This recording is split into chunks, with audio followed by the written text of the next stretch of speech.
KBS 1라디오 본격 시사 토크쇼 최영일의 시사본부. 안녕하십니까. 최영일의 시사본부 시작합니다.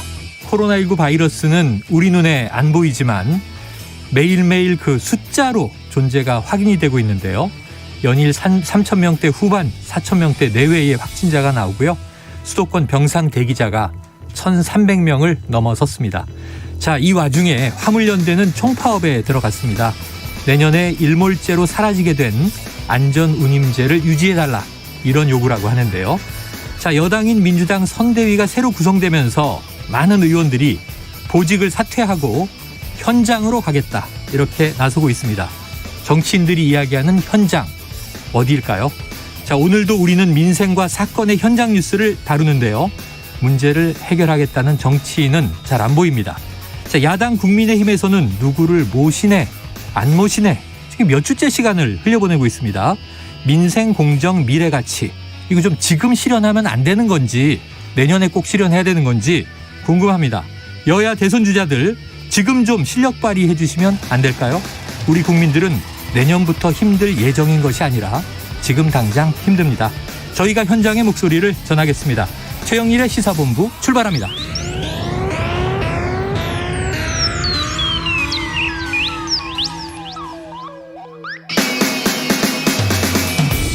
네, 1부에서는요, 오늘의 핵심 뉴스를 한입에 정리해드리는 한입뉴스 코너 기다리고 있고요.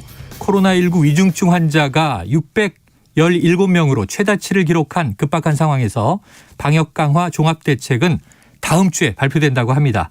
2부 10분 인터뷰에서 일상회복지원위원회 민간위원 정재훈 가천대 의대 예방의학교실 교수와 이야기를 자세히 나눠보겠습니다. 이어서 여론오락관 몇 대 몇, 그리고 스포츠본부 준비되어 있습니다. 한 입에 쏙 들어가는 뉴스와 찰떡궁합인 디저트송 신청 기다리고 있거든요. 오늘 뉴스에 어울리는 노래가 있으면 문자 샵 9730으로 자유롭게 보내주시기 바랍니다. 오늘의 디저트송 선정되신 분께는요, 별다방 커피 쿠폰 보내드리고 있습니다. 짧은 문자 50원, 긴 문자 100원입니다.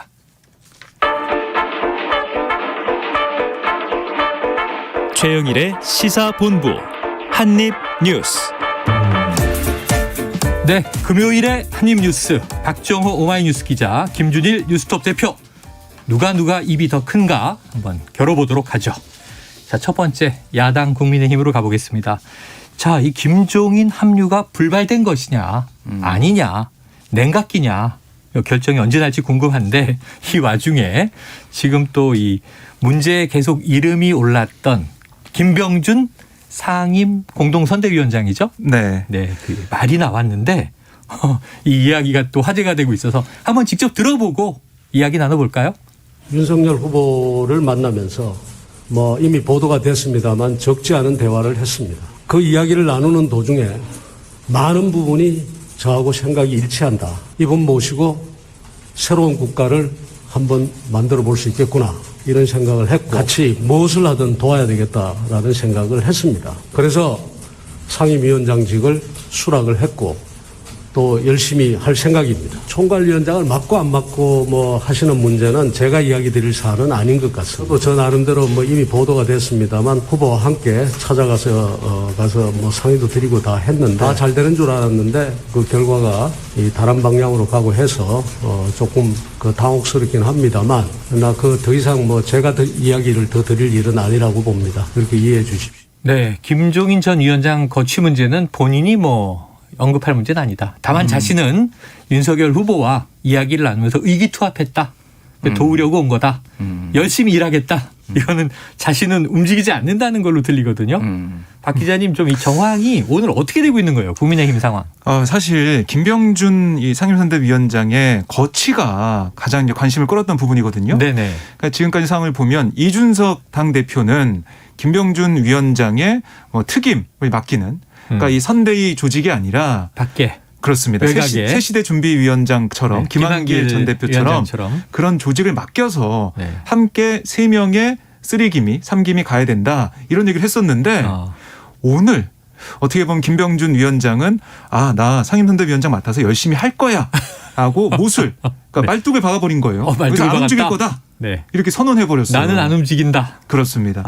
제가 이걸 보면서 김병준 위원장의 의지가 확고하다라는 얘기를 할 수밖에 없는 상황이 됐고요. 네. 그러니까 김종인 전 위원장 같은 경우는 이제 김병준 위원장이 사라지는 상황이 이제 아예 없어진 거잖아요. 그 여지가. 네.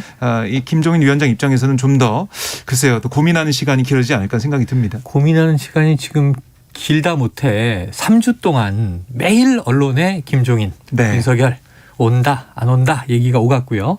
사실 그제 저녁에 만찬 회동이 좀 합의가 되지 않고 불발로 끝날 때까지도 많은 또 평론가, 전문가, 뭐 정치인들은 그래도 갈 거야. 이게 중론이었거든요. 오늘 좀 김준일 대표님 평가와 해석을 들어볼까요?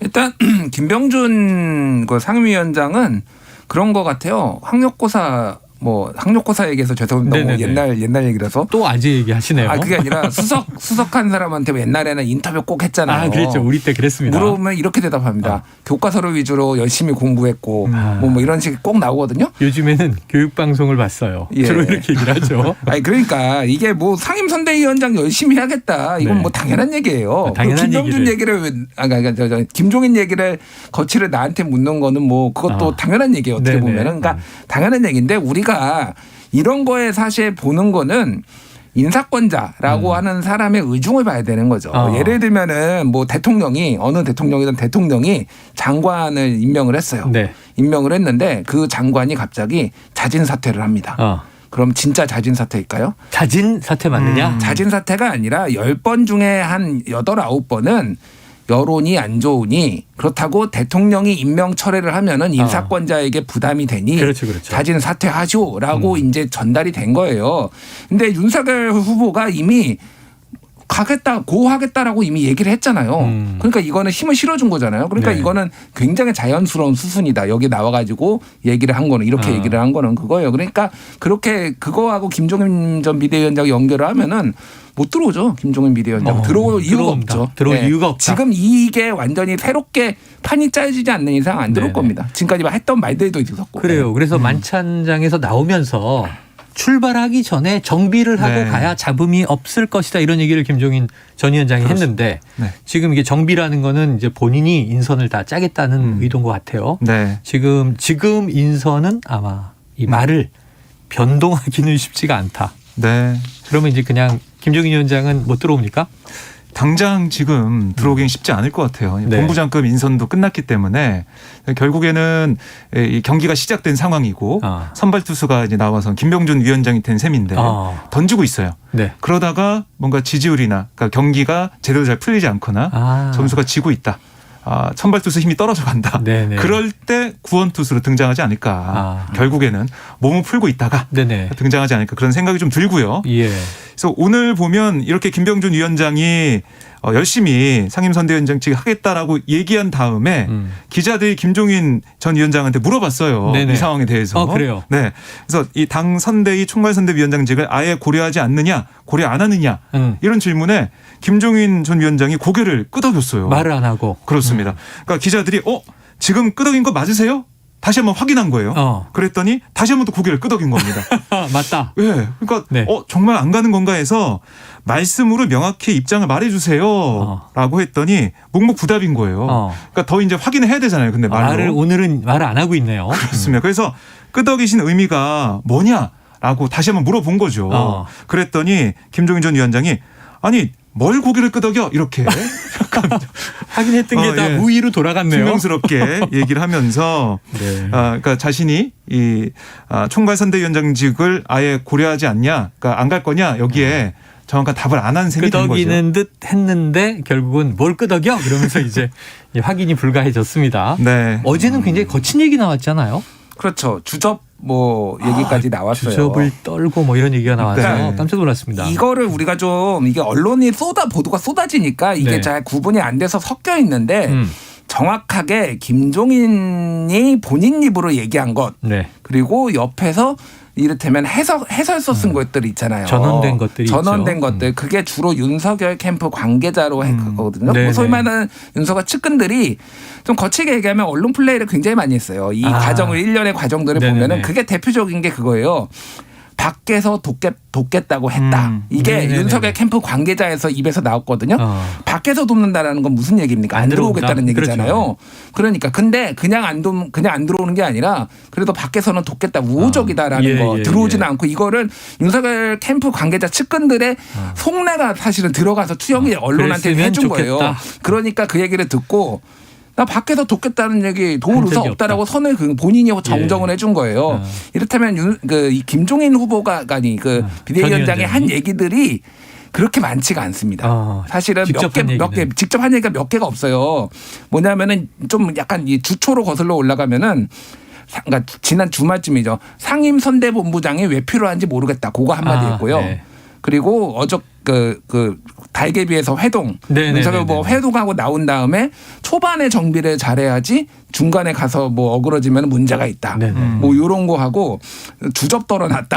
이거랑 도울 생각 없다. 이런 거밖에 없어요. 나머지는 다 사실은 언론 플레이가 좀 들어갔다고 이해를 하시면 될 것 같습니다. 네. 지금 업체 PPL이 잠깐 됐는데 제가 대신 사과드립니다. 식당 이름은 제가 몰랐어요. 예. 거기 원래 회동 많이 하는 걸로 유명한 곳입니다. 많이 하죠. 정치인들 회동이나 또 기업인 회동도 많이 있습니다. 자, 그래요. 지금 그러면 김병준 상임선대위원장은 나는 잘 옮길 생각 없고 열심히 하겠다. 네. 김종인 위원장의 합류 예정은 이제 물 건너가고 있다. 네. 그런데 뭐 안 간다는 얘기도 안 했기 때문에요. 아까 구원투수 가능성이 있다고 박 기자님은 가능성은 남아 있다고 볼 수가 있겠습니다. 네. 자. 근데 지금 이제 이재명 민주당 후보의 지지율이 이제 추격전이 벌어지면서 레이스예요. 오차범위 밖으로 컨벤션 효과가 크게 나타나서 이제 이거 김종인 없어도 우리 이길 수 있겠네라는 또 기분이 좀 들 즈음에 좀 추격전으로 이제 오차범위 내로 좁혀들면서 국민의힘은 또 그래도 김종인이다.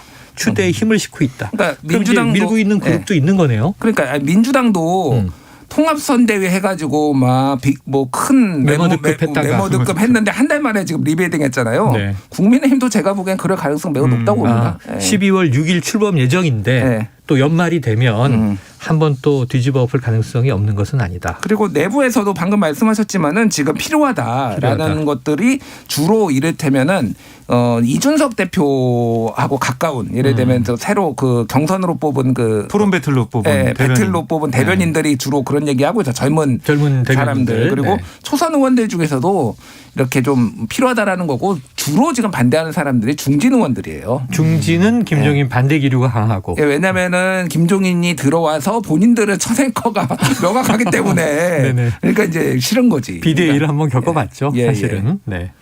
그래요. 자, 이준석 대표는 이렇게 얘기를 했네요. 자, 이 윤석열 후보가 솔로몬의 재판처럼 김종인, 김병준 중 선택해야 이렇게 얘기를 했는데 이 일정까지는 중지안을 계속 내면서 아까 말씀하신 대로 김병준 위원장을 외부로 좀 이제 빼서 선대위 직할이 아닌 것으로 이 구조 조정을 하면 김종인 위원장이 오시지 않겠느냐 하는 중지안을 냈는데 이제는 중지안은 포기하는 분위기입니까? 그러니까 이게 이 발언을 한 게 김병준 위원장이 기자간담회 하기 전이에요. 아, 그래요? 예. 근데 이런 가능성이 남아 있었지만 김병준 위원장이 열심히 하겠다고 하면서 이런 이준석 대표는 옥상옥 이거는 옥상옥처럼 됐기 때문에 바꿔야 된다 이런 입장을 했지만은 이게 지금 윤석열 후보 입장에서는 이준석 대표의 이런 조언이나 생각을 좀 거부했다라고 볼 수가 있겠죠. 자, 이번 주말 어쩌면 어제 나온 얘기 중에 가장 회자됐던 하나의 키워드가 최후 통첩. 여기에 대해서 아까 말씀하신 또 주접이라는 대응어가 나왔던 건데요. 자, 오는 주말 윤석열 후보가 김종인 전 위원장의 이제 영입 거취 문제 어떻게 결정할지 이 다음 주까지 가면 뭐 하나 하는 얘기가 나올 것 같아요. 네. 선대위 구성에 지금 얼마나 많은 시간이 가고 있는데 혼란스럽지 않습니까? 네. 자, 그런데 여당은 또 어떤지 넘어가 보겠습니다. 여당 이재명 후보 당 친정 체제를 강화하고 있다. 지금 뭔가 좀 새로운 변화들이 있습니까? 그러니까 어제 전해드린 대로 당 사무총장 김영진 의원이 임명이 됐고, 그렇죠. 그다음에 이렇게 바꿔가는 상황인데 이제 중진들도 나섰습니다. 그러니까 우원식 공동선대위원장과 조정식 상임총괄본부장, 박홍근 비서실장 이렇게 중진급 핵심 3인방으로 불리는데요. 세 사람이 선대위 보직 사퇴를 어제 선언했어요. 그러니까 이 사퇴가 있기 전에 어떤 일이 있었냐면 이재명계 좌장이라고 불리는 정성호 의원이 최근 경선 캠프 의원들이 모인 이 단체 대화방에 거기에 뭐라고 썼냐면 3선부터 빠지는 선대위 만들어야 된다.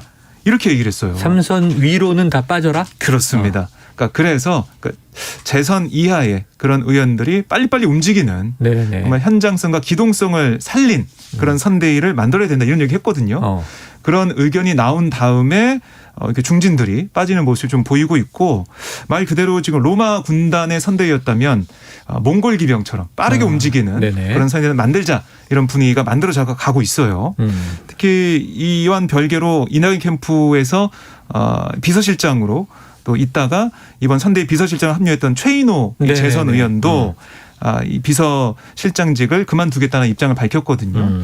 기존에 있었던 사람들이 물러가면서 빈 공간을 만들어주는 겁니다. 그래서 이재명 후보가 좀 잘 맞는 그런 사람들 아니면 새로운 그런 인물들을 그 자리에 좀 넣을 수 있는 그런 공간을 만들고 있다라고 볼 수가 있겠습니다. 자, 김 대표님. 그런데 아까 제가 잠깐 언급드렸지만 친정체제 이 표현은 좋은 표현은 아니잖아요. 당내 우려도 있는 거 아니에요? 뭐 그렇죠. 예. 저는 방금 얘기했던 그 정성호 의원의 3선부터 빠지는 선대위 만들어야 된다. 이거를 보면서 좀 이런 생각이 들었어요. 정성호 의원이 지금 재선이라서 이랬는데 본인이 재선이라서 그랬는데 본인이 3선이었으면 이런 말을 했을까? 했겠는가? 정성호 의원이 사선인가요? 제가 알고 있는데. 그래요? 네. 그래요? 재선 아닙니다. 아닌가요? 제가 잘못 알았나요? 후보가 나갈 뻔한 걸 사선이 맞습니다. 사선이죠. 제가 그러면 잘못 알았을 수도 있네요. 너무 적게 보셨네요. 그러니까요. 정 의원 좋아하실 수도 있어요. 제가 좀 실수를 한 것 같습니다. 그런데 그러니까 선수가 중요한 건 아니다. 사실은 선수가 중요한 건 아닌데 그 앞에 있었던 자리를 차지하셨던 분들이 선수가 높으니까 지금 선수를 굳이 얘기를 한 것 같아요.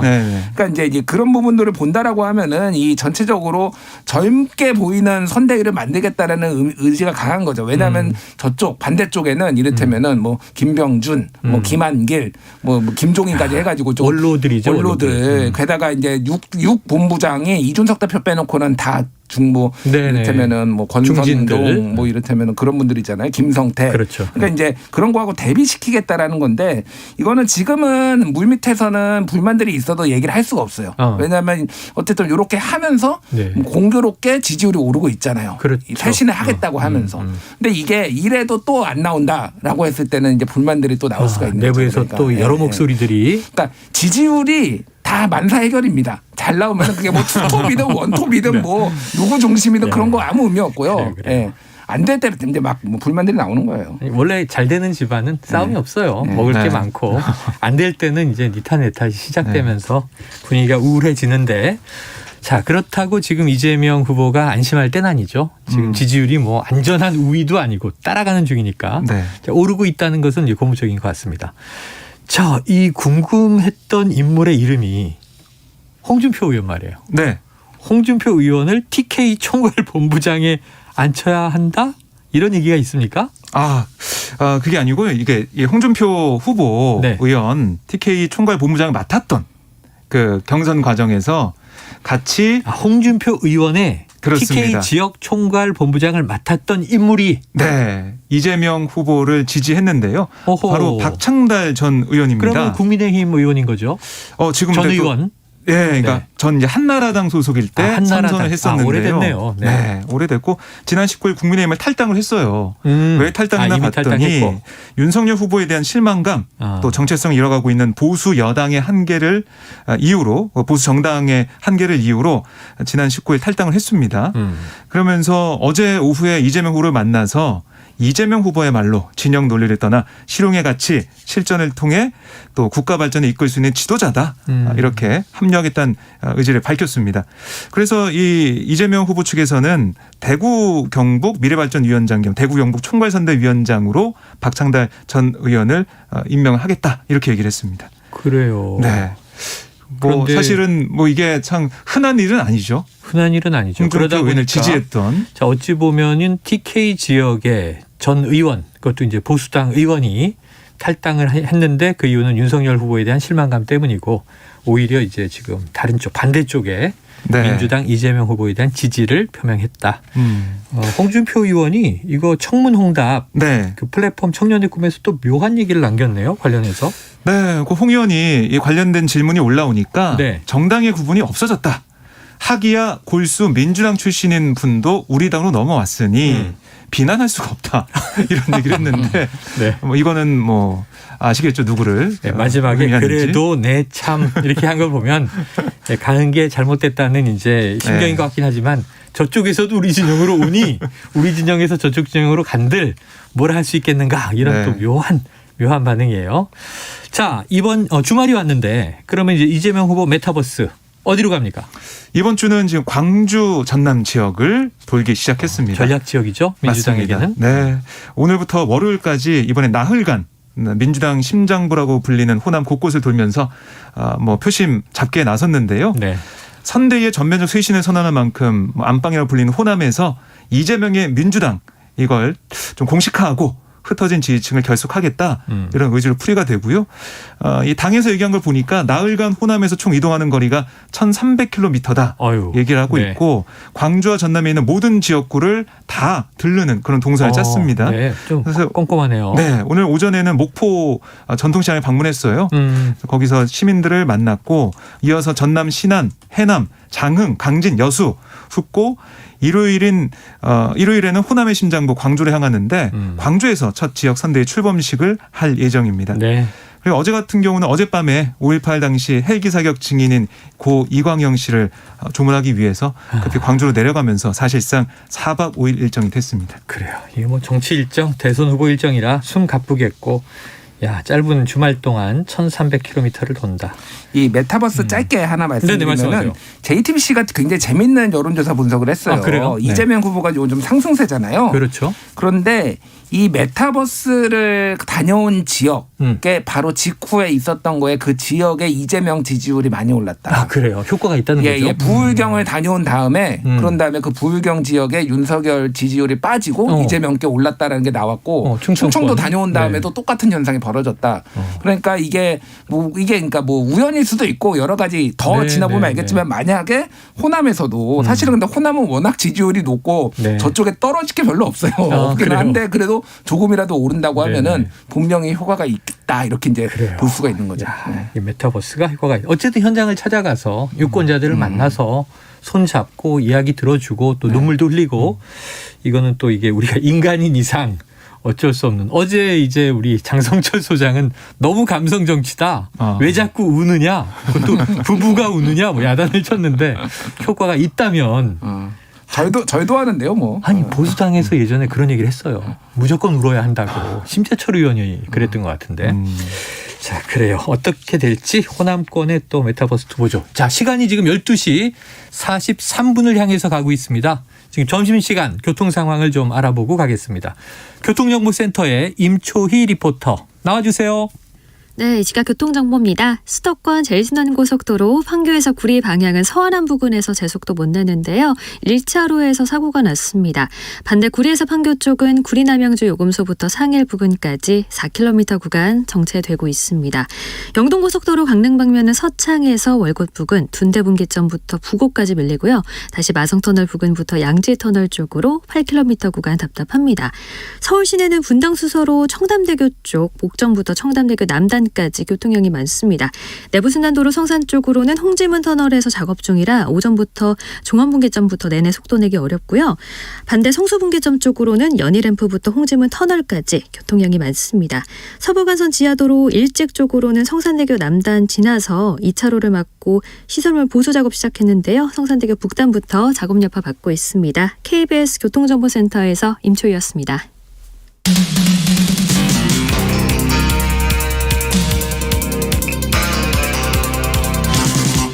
최영일의 시사본부.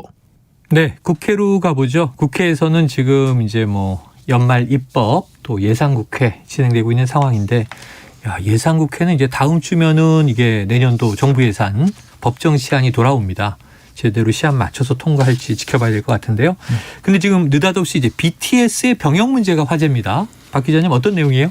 네, 그러니까 이 BTS법이라고도 불리고 있는데 병역 특례 허용 법안 이게 지금 국회 이 국방위 법안 소위에서 어제 심사가 됐습니다. 심의를 했는데 결론을 내리지 못했거든요. 그러니까 방탄소년단 등 국위를 선양한 대중문화예술인이 군입대 대신 봉사활동 등으로 병역을 대신할 수 있도록 하는 그런 법안들이 올라왔지만 아직 결론 내리지 못하고 있는 상황이고요. 이게 여야를 가리지 않고 찬반이 좀 맞섰습니다. 예. 찬성하는 쪽은 아니 방탄소년단 유발하는 막대한 경제적 파급 효과 이게 뭐 10년 동안 56조나 된다 뭐 이런 얘기도 하고 있는데 그래서 국위도 성향하고 있고 이런 방탄소년단에게 병역 특례 기회를 주는 게 합당하다.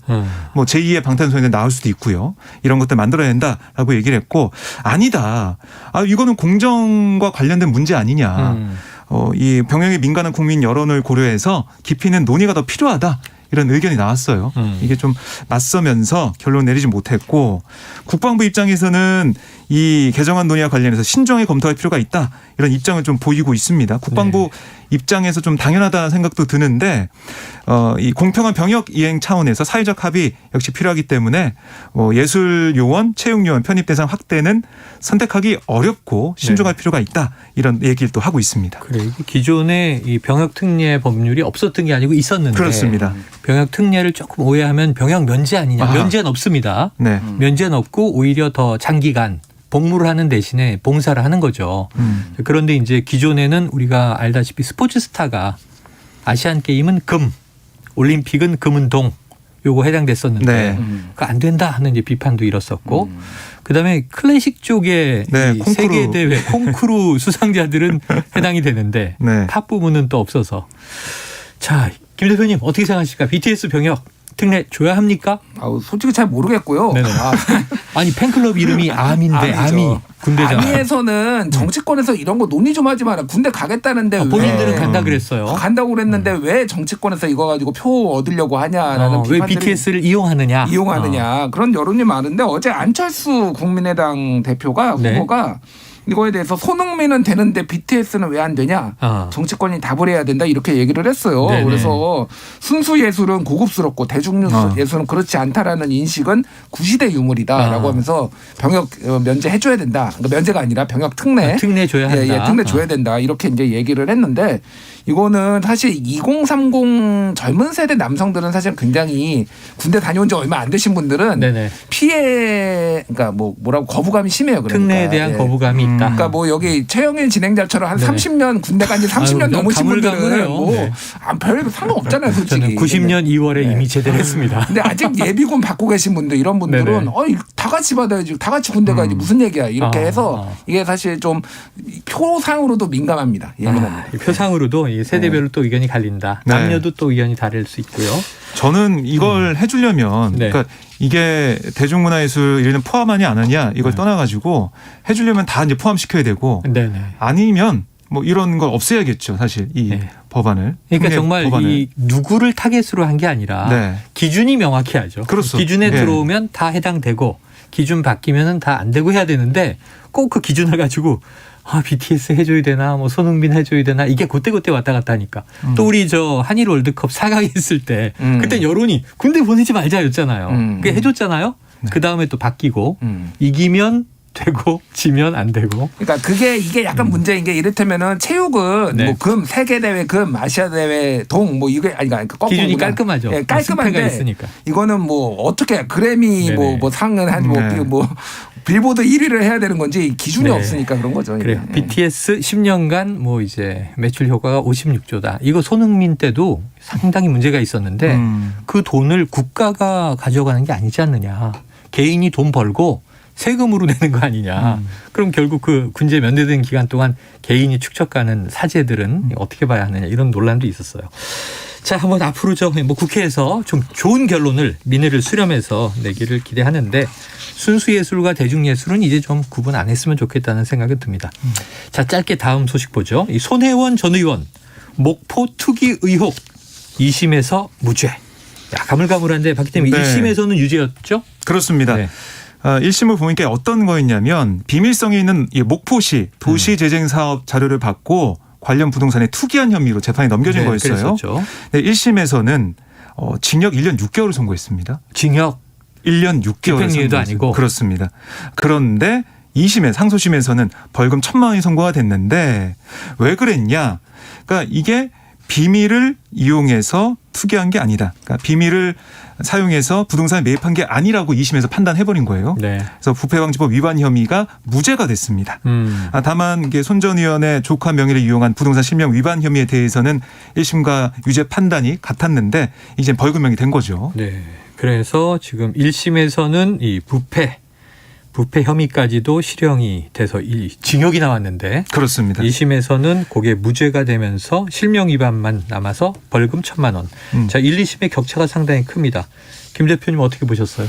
일단 이게 뭐냐면은 이 기밀 자료가 나오기 전에 이미 손혜원 의원이 본인이 지인들한테 여기 목포 부동산 사라. 그 본인도 투자 뭐 하겠다. 네, 여기 살리기 그렇죠. 위해서 이렇게 했다라는 거예요. 그러니까 이게 이 자료가 결정적이 아니었다라는 거예요. 네네네. 그게 이제 법리적으로는 그런 건데 이제 공직자 윤리상으로는 소위 말해서 이해관계 충돌 문제는 남아 있는 거죠. 그러니까 예를 들면은 지자체 의원이 어디 개발되는 데가 있어요. 근데 이 지역을 살리기 위해서 내가 미리 거기에서 땅을 사놓고 뭐 투자를 해놓고 이거는 나중에 문제가 되면은 이거는 하기 위한 거였다. 나의 순수한 마음을 알아줘라라고 했을 때 그게 다 똑같은 케이스로 용납이 될 수가 있느냐. 그러니까 애시당초 그 마음은 알겠는데 그렇게 투자를 하면 안 되는 거죠. 그러니까 그렇지. 그게 이제 기본적인 공직자의 이해충돌 방지예요. 네네. 그 부분은 여전히 남아 있다. 하죠. 법리적으로는 이제 무죄가 나왔다 이렇게 봐야 되죠. 그 당시에도 기억이 나네요. 참 손혜원 의원 본인이 당시에 나와서 네. 자, 이만큼 내가 이제 했는데 이 지역이 그만큼 문화유산 가치가 있어서 그랬고 나는 사재 털었지만 이거 나중에 다 기부 체납할 생각이고 내가 여기서 이득 취할 생각은 없다. 그러면서 이게 투자의 의미로 다른 분들에게도 권유했다 그랬는데 자, 사재가 들어갔는데 투기냐 투자냐 이건 또 보는 국민들마다 판단의 시각이 엇갈릴 것 같습니다. 그래요. 지금 이 공수처에서 이 이성윤 전 서울중앙지검장이죠. 이 공소장 유출 의혹을 수사하기 위해서 대검을 압수수색했다. 야, 이건 좀 정리해 주세요. 네, 그러니까 이게 압수수색이 요즘 너무 많아가지고 어떤 사안인지를 청취자분들이 헷갈릴 수 있어요. 그러니까 이게 지난 5월에 그러니까 이성윤 고검장이 그러니까 기억하시겠지만 김학의 전 법무차관 위법 출국금지 수사 외압 의혹. 네네네. 이걸로 재판에 넘겨졌을 당시에 기소가 된 공소장이 거죠. 그렇습니다. 공소장이 외부로 유출되면서 논란이 있었어요. 네네. 그러니까 이 공소장이 어떻게 유출이 된 거냐. 그래서 이 관련해서 뭐 시민단체 사법정의 바로 세우기 시민행동에서 성명불상의 검사를 고발한 겁니다. 내부 검사가 누군가 공소장을 유출했다. 그렇습니다. 그래서 공수처가 수사에 착수한 건데요. 네. 여기에 대해서 이거 좀 들여다보기 위해서 뭐 수원지검 수사팀에 이 사건을 수사한 수원지검 수사팀에 압수수색에 참여해달라 이렇게 통지까지 했고요. 어떻게 이게 공소장이 유출된 건지 들여다보고 있는 겁니다. 알겠습니다. 한번 이 압수수색이 어떻게 진행되는지 봐야 될 것 같은데 너무나 요즘 사건이 많아서 너무 많아요. 네. 자, 이 과거 김학의 전 법무부 차관의 출국 금지를 한 것이 이 위법했다 하는 관련된 수사에 또 관련된 네, 그것을 왜 그 공소장을 유출했느냐 하는 수사팀에 대한 참 이게 검찰 수사. 복잡하네요. 자, 이 뉴스까지도 우리가 알아야 하는가 하는 생각까지도 듭니다. 자, 오늘 박정호 오마이뉴스 기자, 이 김준일 대표님 고맙습니다. 네, 고맙습니다. 네, 박기님 날씨 추운데 호남에 잘 다녀오시고요. 네, 알겠습니다. 취재하러 여수에서 너무 회 많이 드시지 마시고요. 야구르니까요. 자, 6050님, 정치권은 자기네들끼리 복잡하네요. 서민들은 싸구려 커피로 추위를 달래야겠습니다. 장기하와 얼굴들의 싸구려 커피 시청합니다. 원룸에서는 바퀴벌레도 나오는 얘기가 노래에 있습니다. 자, 이 노래 듣고요. 저는 2부로 돌아옵니다. 발바닥이 쩍 달라붙었다 떨어진다. 이제는 아무렇지 않아. 바퀴벌레 한 마리쯤 슥 지나가도 무거운 매일 아침엔 다만 그저 약간의 기침이 멈출 생각을 않는다. 축축한 이불을 갠다. 비걱대는 문을 열고 밖에 나가본다. 아직 덜 갠 하늘이 너무 가까워 숨쉬기가 쉽질 않다. 수만 번 본 것만 같다. 어지러워 쓰러질 정도로 익숙하기만 안녕하세요. 환경부 장관 한정혜입니다. 여러분은 환경을 지키기 위해 어떤 실천을 하고 계신가요? 안녕하세요. 강동구의 헬스보이 김영남입니다. 전 요즘 몸도 지키고 환경도 지키는 특별한 다이어트를 하고 있는데요. 바로 줍깅입니다. 조깅을 하면서 길에 버려진 쓰레기를 줍는 운동이죠. 이렇게 구부렸다 폈다 하는 반복 운동으로 나는 뱃살 다이어트, 지구는 쓰레기 다이어트, 일석이조죠? 여러분의 작은 관심과 참여로 더 나은 환경을 만들어갑니다. 이 캠페인은 환경부와 함께합니다.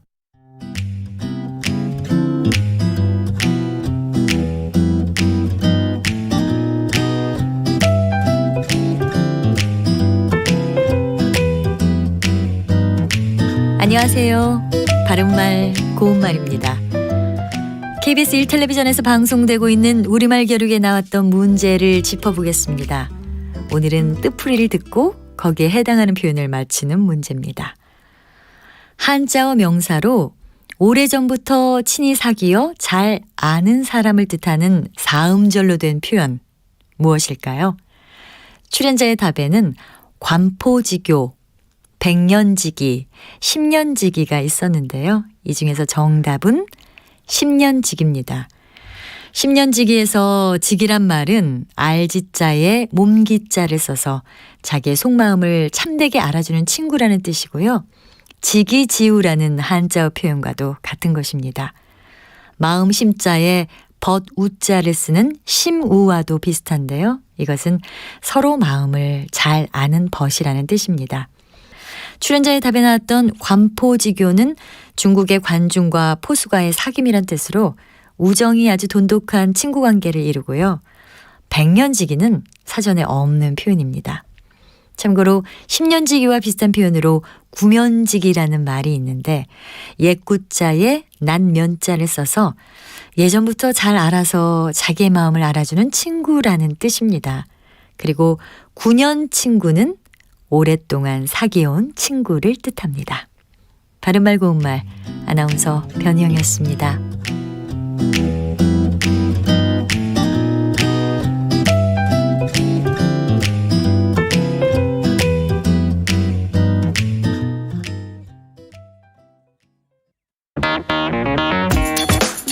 시선은 뜨겁다. 조직적으로 움직였다는 의심이 드는 사건입니다. 아니 정치 권력이 더 두 번째는 뭐냐면 정말 진짜 그건 지금 변이에요. 김영남 의원 때론 차갑게 식혀야 할 때도 있다. 그러니까 너는 죄가 있어. 이렇게 판단하는 건 잠시만요. 제가 아까 말씀드렸잖아요. 이제 그만 문제라고. 그만 잠깐 끊고 가겠습니다. 시사는 시원하다. 이처럼 소가 화장실을 이용하면 배설물을 한 곳에서 처리할 수 있으니까 온실가스 배출량을 획기적으로 줄일 수 있다고 하는군요. 시원한 바람처럼 기분 좋은 소식이 있다. 시사의 핫앤쿨 KBS 1라디오에 다 있습니다. 평일 저녁 7시 20분 정준희 교수의 KBS 열린 토론, 평일 밤 10시 5분 김성환의 시사야. 많은 청취 바랍니다.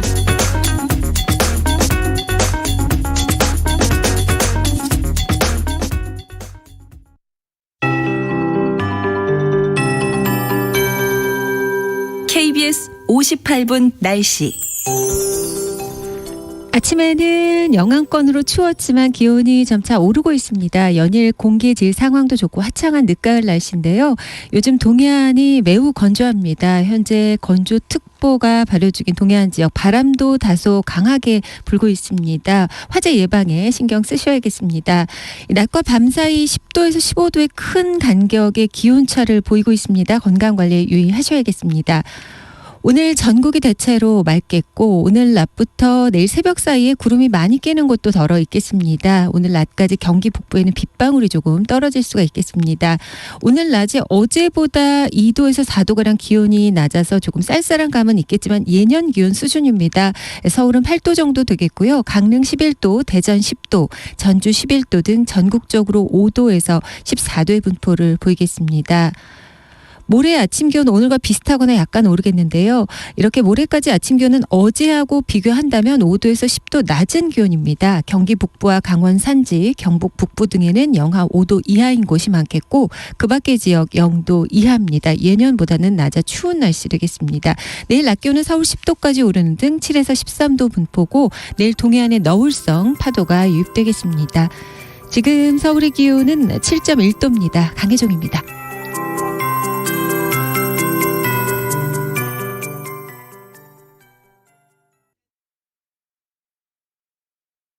정성을 다하는 국민의 방송 KBS가 한시를 알려드립니다. AM 711kHz, FM 97.3MHz, KBS 1라디오입니다. HLKA.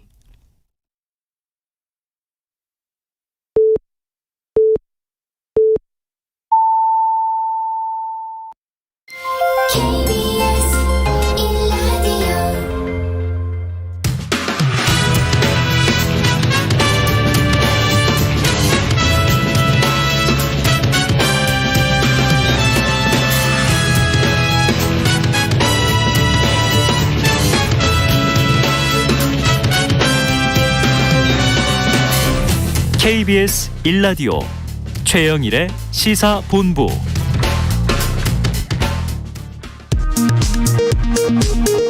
이 시각 라디오 정보센터 뉴스입니다. 생후 16개월 된 정인이를 학대한 끝에 숨지게 한 혐의로 기소된 양모 장모 씨가 항소심에서 징역 35년을 선고받아 감형됐습니다. 함께 기소된 양부 안모 씨는 원심과 같은 징역 5년을 선고받았습니다. 더불어민주당 이재명 대선 후보의 변호사비 대납 의혹 사건을 수사 중인 검찰이 이 후보의 변호사비를 대납했다는 의혹을 받고 있는 쌍방울 그룹 관계자를 불러 조사한 것으로 뒤늦게 확인됐습니다. 더불어민주당은 윤석열 대선 후보가 국정원 댓글 사건으로 악연이 있는 김용판 의원에게 사과한 것을 두고 강골검사 이미지는 실체가 없는 허상이었음이 만천하에 드러나고 있다고 강하게 비난했습니다. 지금까지 라디오 정보센터 조진주였습니다.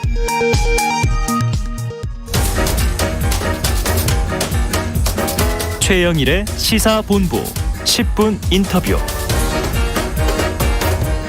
네, 핵심적인 이슈를 콕 짚어보는 10분 인터뷰 시간인데요. 자, 오늘 0시 기준 코로나19 신규 확진자가 3,901명입니다. 확산세가 좀처럼 꺾이지 않고 있는 상황에서 오늘 발표되기로 했던 이 방역 강화 종합대책 월요일로 미뤄진 상태입니다. 자, 계획 발표가 왜 미뤄졌는지, 그리고 앞으로 단계적 일상회복은 어떻게 되는 건지 그 향방이 궁금합니다. 자, 일상회복지원위원회의 민간위원, 정재훈 가천대 의대 예방의학교실 교수, 방역특별보좌관을 모시고 오늘 이야기를 들어보겠습니다. 정 교수님 안녕하세요. 네, 안녕하세요. 아유, 헬쑥해지셨어요. 오랜만에 뵈니까. 자, 그만큼 힘든 상황이란 얘기죠. 정부가 방역 상황의 심각성을 예의주시하고 있는데, 자, 어제 4차 일상회복지원위원회 열렸지 않습니까?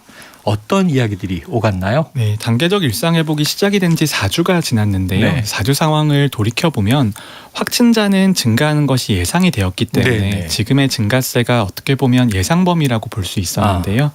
하지만 중환자가 증가하는 속도가 예상보다 조금 빠른 상태이고요. 네. 그리고 원인을 평가를 해보면 백신의 중환자 예방 효과가 특히 나이가 있으신 분들에게 감소하는 것이 아닌가라는 그런 분석이 있었거든요. 네. 그래서 그 분석에 대해서 현재 상황에 대한 진단이 있었고요. 그리고 이런 상황을 어떻게 풀어가야 되는지에 대한 논의가 포괄적으로 있었습니다. 그래요. 자, 예상 범위를 상회하고 있다. 자, 단계적 일상회복을 중단하는 비상계획, 이른바 서킷 브레이커 발동에 대한 얘기도 있었으니까요. 그 상황은 아직 정해지진 않았습니까? 네, 아직까지 자세한 계획이 발표되진 않았습니다만 네. 상황을 조금 설명을 드리면요. 저희가 서킷 브레이커라고 하는 게 한 가지 요소로 고정이 되어 있는 것은 아닙니다. 이 비상 대응 계획이라고 하는 것이 많은 요소로 구성이 되어 있거든요. 네. 첫 번째가 고위험층에 대해서 추가 접종을 진행을 하는 것, 그리고 의료기관, 요양병원, 요양원 등에 대해서 방역을 강화하는 것, 네. 그리고 방역 패스의 범위를 조정하는 것, 그리고 마지막으로 사회적 거리두기에 대한 전반적인 조정이 이제 전체적인 위기 대응 계획으로 짜져 있는데요. 네. 사실 앞에 세 가지는 이미 논의가 좀 되고 있습니다. 논의가 되고 있어서 그 서킷 브레이커의 4분의 3 정도는 현재 방역 상황에 반영이 되고 있다고 봐야 되는 것이고요. 근데 나머지 쟁점이 사회적 거리두기에 대해서 어떻게 조정을 할 것인가에 대한 문제인데 네. 이것이 그렇게 쉬운 문제는 아닌 것 같습니다. 네. 특히 일상회복이 시작이 된 지 4주밖에 되지 않았는데 다시 사회적 거리두기를 강화한다라는 것에 대해서 여러 가지 의견이 있을 수밖에 그렇죠. 없고요. 그리고 저희처럼 방역과 의료에 종사하는 입장에서는 지금의 증가 추세가 너무 가파르기 때문에 어느 정도의 정책이 필요하다, 이제 그런 의견들이 엇갈리고 있는 상황인 거죠. 네. 아유, 지금 자세하게 설명해 주셔서 이해가 됐습니다. 이 비상계획이라는 게 그냥 일시멈춤 단추를 딱 누르면 금방 서는 게 아니죠. 사회가 복잡하니까. 방역 계획의 일부는 반영되고 있다. 이렇게 이해하면 좋을 것 같고요. 자, 방역 강화 종합대책 오늘 발표 예정이었습니다. 그런데 중대본회의 이후에 재논의한다. 이런 방침이 나왔고 발표 일정이 밀렸는데 그 이유는 뭘로 볼까요? 네, 아직까지 단계적 일상 회복에 있어서 우리가 지금 처한 상황에 대해서 명확하게 평가할 필요가 있는 것이고요. 그리고 거기에 대해서 기초적인 대책은 이미 나와 있는 상태입니다. 네. 하지만 아까 말씀드렸던 것처럼 정말 중요한 이슈들에 대해서는 여러 이해 당사자들의 의견이 종합될 필요가 있는 것이고요. 네, 네. 그 의견을 폭넓게 수렴하는 절차를 거치고 있다. 이렇게 이해하시면 될 것 같습니다. 그래서 시간이 필요하다. 종합적인 평가를 내리기 위함입니다. 자, 오늘 보건복지부 장관 모두회의 발언에서 이 방역 강화 종합대책 월요일에 발표하겠다 이렇게 나왔습니다. 그럼 아까 기초적인 내용은 나와 있다고 하셨으니까 좀 주요 골자 어떻게 미리 좀 알 수 있을까요? 일단 지금 상황을 분석을 해보면 확진자의 증가는 예상 범위 안쪽이라고 말씀을 드렸잖아요. 네. 하지만 그 예상 범위 안쪽 중에서도 조금은 상황이 안 좋은 쪽으로 가고 있습니다. 하지만 예상한 것보다 중환자의 증가 속도가 매우 빠르기 때문에 네. 여기에 대해서 어떻게 대응할 수 있을 것인가가 매우 중요하거든요. 특히 중환자에 대응하기 위해서는 첫 번째로는 중환자 병상을 늘려서 그리고 중환자 병상을 원활하게 그리고 효율적으로 활용할 수 있는 방안들에 대해서 반드시 제시가 되어야 되는 것이고요. 그것보다 더 중요한 것이 중환자의 발생률을 어떻게 떨어뜨릴 수 있을 것인가에 대한 부분입니다. 그런데 지금의 중환자 증가 추세 같은 경우에는 아까 말씀드렸던 백신의 효과 감소가 있었기 때문에 네. 추가 접종을 얼만큼 빠르게 속도감 있게 진행할 수 있을 것인가에 대한 내용이 반드시 다루어져야 되고요. 네. 그리고 가장 중요하고 쟁점이 될 것이 그러면 전체 유행 규모를 어느 정도로 줄일 수 있을 것인가에 대한 내용이 들어가야 되는데 네. 전체적인 유행 규모를 줄이기 위해서는 방역 패스의 범위 조정이라든지 사회적 거리두기의 조정 같은 것들이 필요한 상황입니다만 네. 이게 어느 정도의 범위로 하는 것이 효과가 있을지에 대해서는 조금 이제 심도 깊은 논의가 필요한 상황이죠. 그래요. 두 가지가 중요한 사안이네요. 추가 접종률도 이제 또 중요해진 상황이고 방역 패스의 적용 범위 여기 좀 우리가 주목을 해야 될 것 같습니다. 자, 거리두기로 돌아가야 한다 이런 목소리도 나옵니다. 그런데 이제 말씀하신 대로 방역 패스가 좀 확대되는 방향으로 지금 이제 굳혀지는 거 아니냐 이런 추측도 나와요. 거리두기로 돌아가는 것과 방역 패스의 확대 어느 쪽이 맞다고 보세요? 저는 둘 다 절충점을 찾는 게 중요하다고 생각을 하는데요. 네. 저는 단계적 일상회복의 본질이라고 하는 것이 사회경제적인 이익을 위해서 방역상의 손실을 감수하기로 한 결정이라고 생각을 합니다. 그래요? 그렇다면 여기 단계에서 멈춘다면 앞으로의 미래를 바라보기는 너무 어렵겠죠. 네. 그렇다면 지금의 방역 상태 그리고 의료의 준비 상태를 봤을 때 적정한 지점이 어디인지를 찾아내는 게 매우 중요한데 저는 사회적 거리두기가 단계적으로 3단계에 걸쳐서 완화가 되는데 네. 너무 많은 조치가 1단계에 몰려 있었다고 생각을 합니다. 그래서 지금의 위기에서 적정한 수준을 찾아낼 수 있다라면 2단계, 3단계는 원활하게 갈 수 있을 것이다. 네네. 오히려. 그래서 그런 조정 방안이라고 하는 것이 방역 패스의 범위를 조정하는 것들 그리고 방역 패스의 범위를 조정함으로써 접종률도 조금 제고할 수 있을 것이고요. 네. 그다음에 사람 간의 접촉을 제한을 해서 감염 자체도 조금 줄일 수 있지 않을까라는 생각이 있어서 어느 정도의 조정 또는 보완은 필요하다라는 생각이고요. 네. 하지만 사회적 거리두기의 조정에 대해서는 조금 신중한 입장이긴 한데요. 네. 이게 지금 조정한다고 해서 과연 효과가 있을 것이냐에 아하. 대한 부분이 첫 네. 번째이고 두 번째는 사회적 거리두기에 대한 조치를 완화하기 위해서 단계적 일상회복이 진행이 되는 것인데 네. 여기서 멈춘다면 어디 정도까지 나아갈 수 있을 것인가에 대한 의문이 있기 때문에 네. 여기에 대해서는 이제 전문가들이 조금 많이 논의를 해야 될 것 같습니다. 그래요. 절충적 보완점이 필요하다. 지금까지 우리가 정말 많이 또 적응을 해왔죠. 사회적 거리두기 1년 반 적응해왔고 단계적 일상 회복에 이제 한 달째가 되고 있는 상황인데 아직도 수습해야 할 것들이 많아 보입니다. 자, 원래 계획대로라면요. 이제 다음 달 13일이 되면 단계적 일상 회복 2단계로 가야 되잖아요. 이게 매뉴얼상으로 본다면 그게 이제 대규모 행사의 제한을 해제하는 것인데 자, 어떻게 전개될까?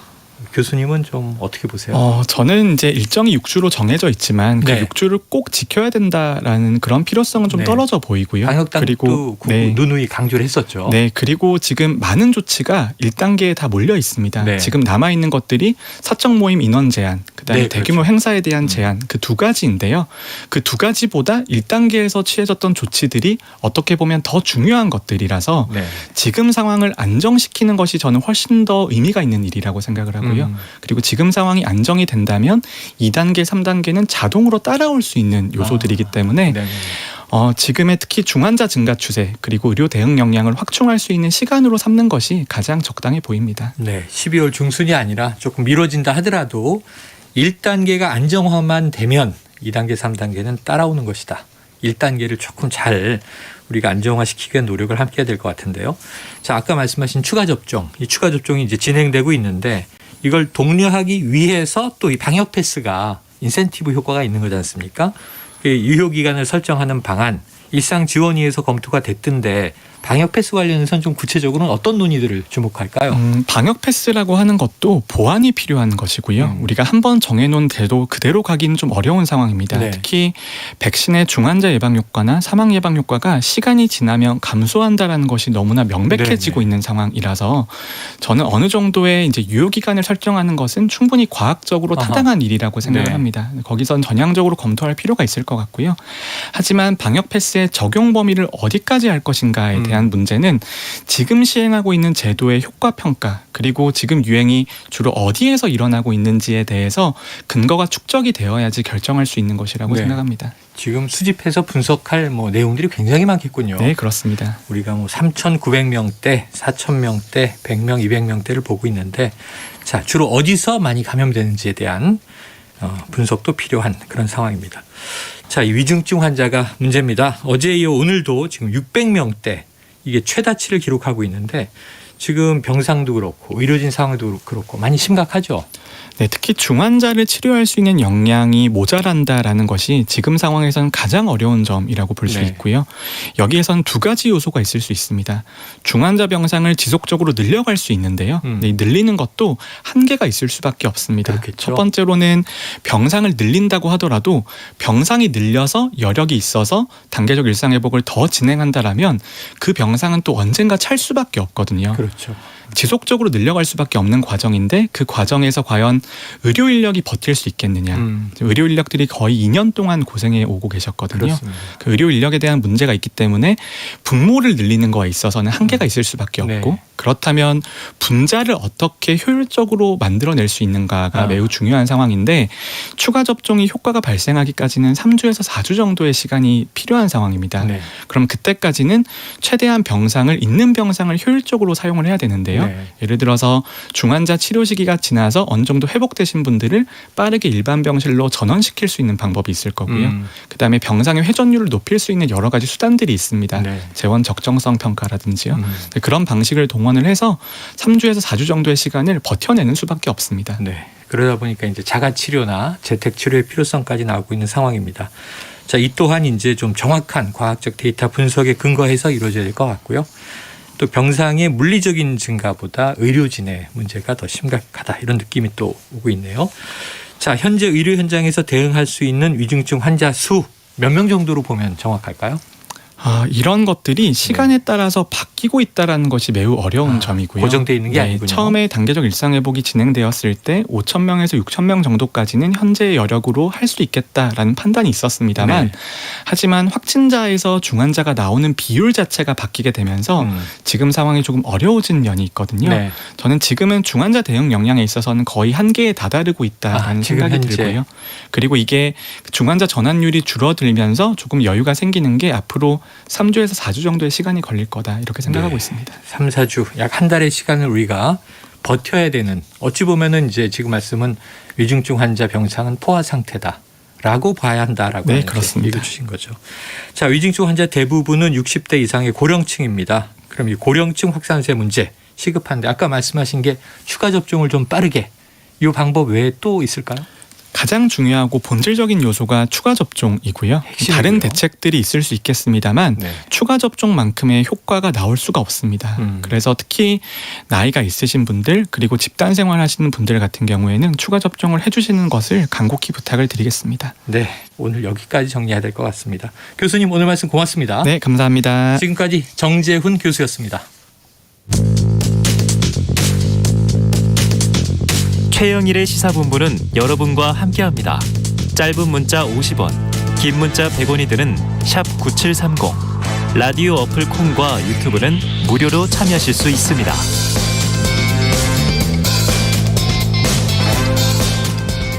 몇 대냐?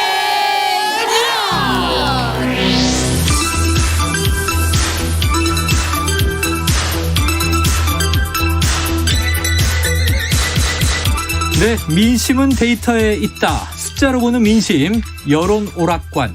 몇 대 몇? 자, 시작해 보겠습니다. 오늘 여성팀부터 소개할게요. 여성팀 이은영 휴먼앤데이터 소장님. 어서 오세요. 안녕하세요. 반갑습니다. 지난주에 재밌었죠? 깜짝 놀랐어요. 대박 났어요. 네, 왜 그런 거예요? 재밌으니까. 이거 혹시 가족 오락관인 줄 알고 들어오신 거 아닙니까? 하참 씨 목소리를 저희가 코너에 살짝 넣다 보니까 네, 하지만 최참입니다. 자, 남성팀 배종찬 인사이트 K연구소 소장님 나오셨습니다. 안녕하십니까. 네, 우리 초사이언. 네. 오늘도 머리가 한껏 하늘을 향하고 있어요. 유튜브로 많이 들어오시면 지지율의 변화를 제 헤어스타일로 알 수 있습니다. 아, 헤어스타일만 봐도 너무 좀 이게 주술적인 거 아니에요? 아니 그래서 제가 대중교통을 이용해요. 네네. 국민들이 바로 여론 지지율을 알 수 있도록 헤어스타일을 보면서 올랐네, 내려갔어 이렇게. 헤어스타일이 그럼 이렇게 가르마를 가운데 타셔서 팽팽한 거죠. 예, 이게 여야. 네. 지금은 팽팽. 적당히 하시죠. 네. 알겠습니다. 자, 지난 한 주간 추이부터 살펴봐야겠습니다. 자, 이재명 후보가 격차가 꽤 벌어졌던 윤석열 후보를 상당히 따라잡았다. 이런 분석들이 중론으로 많이 나왔어요. 네. 이 총론적으로 두 분의 동의 여부를 보죠. 이 소장님 동의하십니까? 동의합니다. 맞다. 네, 이 맞습니다. 추이는 맞다. 예. 그러면은 배 소장님은요? 동의합니다. 동의한다. 네. 이거는 두 분이 이견이 없네요. 그런데 이 추세대로 갈지는 좀 더 지켜봐야 되겠죠. 이 추세가 유지될 것인가 지켜봐야 한다. 이 소장님은요? 저는 이제 지금 관심이 골든 크로스 언제 일어나냐. 그러면 이제 이재명 후보가 다시 선두권을 탈환하느냐. 네, 그래서 상승의 모멘텀을 지금 만드는 상황이고 조금씩 따박따박 올라갈 거다. 조금씩 올라갈 거다. 자, 지켜봐야 한다는 건 약간 불안감이 있다는 거예요. 아니 그게 아니라 중요한 건 이제 29일 다음 주 월요일이면 이제 대선 100일을 남겨두고 있는데 29일 대선 100일이에요? 지금도 중요하지만 더 중요한 거는 3월 9일이 선거일이잖아요. 그렇죠. 사전투표는 그 전에 있고 그러니까 2월 말에 잘 나와야 돼. 2월 말. 네, 지금 성적 너무 잘 나오면 뭐합니까? 수학 능력 시험날 잘 나와야지. 네, 모의고사가 잘 나오지만 수능을 망치면 또 큰일이 나니까요. 의미 있는 얘기를 또 짚어주셨어요. 하지만 이제 우리는 매주 주간 동향을 보면서 그럼 이제 문제는 뭐냐면 누가 높다 낮다가 아니라 왜 높으냐 왜 낮으냐 이게 문제인 것 같은데요. 그렇죠. 자, 지난 한 주간 그럼 어떤 일이 있었기에 두 후보 사이의 격차가 줄어든 것인가. 복합적인 이유가 있겠지만 결정적인 핵심 이유를 딱 한 가지씩만 꼽아주신다면요. 이 소장님. 일단 이재명 후보의 발버둥 그리고 윤석열 후보의 선대위 두 가지를 꼽겠습니다. 시간이 늘어지고 있고 한쪽은 정말 절박하게 발버둥을 쳤다. 배 소장님은요? 후구리. 그 뭐예요? 후구리가 뭐예요? 선거는 세 가지 기준이에요. 또 신조어를 만들어 오셨고. 후보, 그다음에 구도, 그다음에 이슈죠. 이슈를 이슈는 부동산이고 구도는 정권 유지냐 정권 교체냐예요. 네. 근데 구도로 가면 이재명 후보가 뭐 이걸 견뎌낼 재간이 없는 거죠. 유리하지가 않다. 그러니까 정권 교체 여론이 높으니까 그 때문에 윤석열 후보 지지율이 높았는데 민주당의 이재명이 아니라 이재명의 민주당으로 가겠습니다. 이 이야기를 한 건 이제는 후보로 가겠다. 후보, 구도, 이슈 중에서 후보로 가겠다. 그러니까 이건 결국 뭐냐. 좁혀진 이유는 후보로. 초점을 다시 돌리는데 그렇죠. 어느 정도 성공하면서 이제 민주당 국민의힘이 아니라 이재명을 보아달라.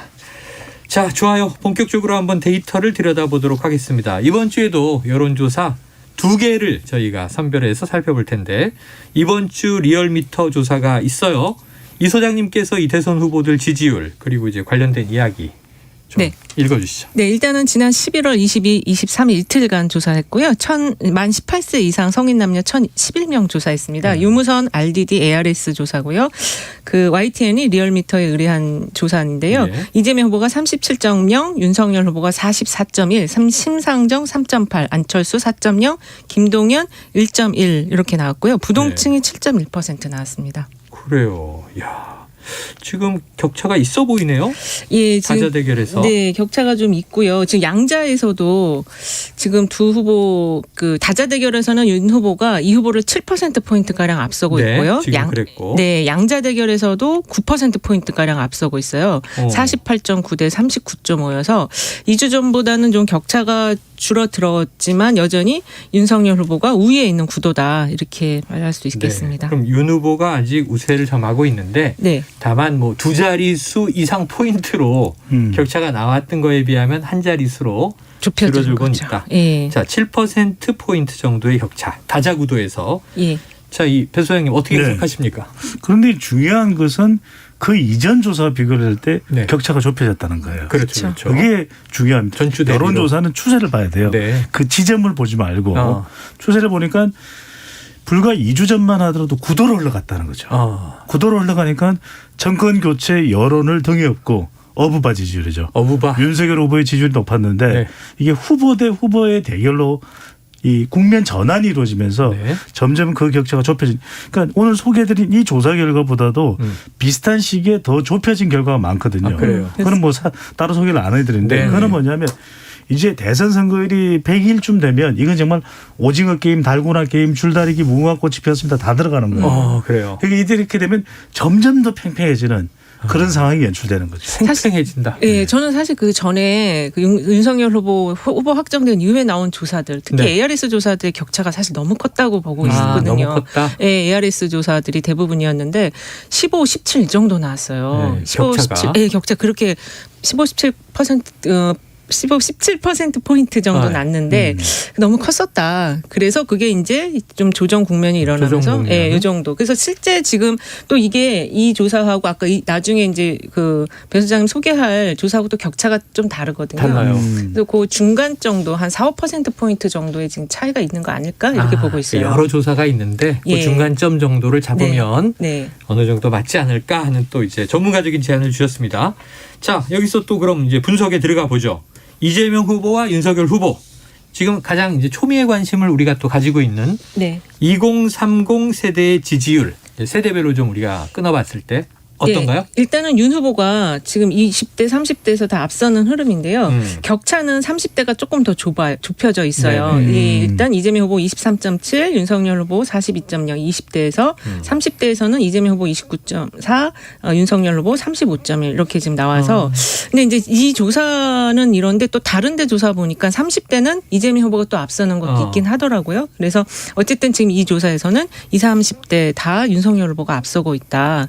이렇게 보고 있고요. 그리고 이들 세대가 윤석열 후보를 지지하는 이유는 지금 홍준표 후보를 끌어안고 있지 않음에도 윤석열 후보를 지지하고 있는 거는 아무래도 그 당에 대한 이미지, 특히 이제 민주당에 대한 이미지가 좀 안 좋고 그리고 지금 대통령에 대한 이미지도 특히 20대 같은 경우는 좀 안 좋더라고요. 그래서 이제 그런 것들이 좀 정권 교체 의향 속에서 윤 후보를 지지하고 있는 거 아닌가 이렇게 좀 보고 있어요. 젊은층이 이제 정권 교체 열망이 높다. 네. 20대가 문재인 대통령이나 민주당에 대해서 상당히 비호감을 하고 있다.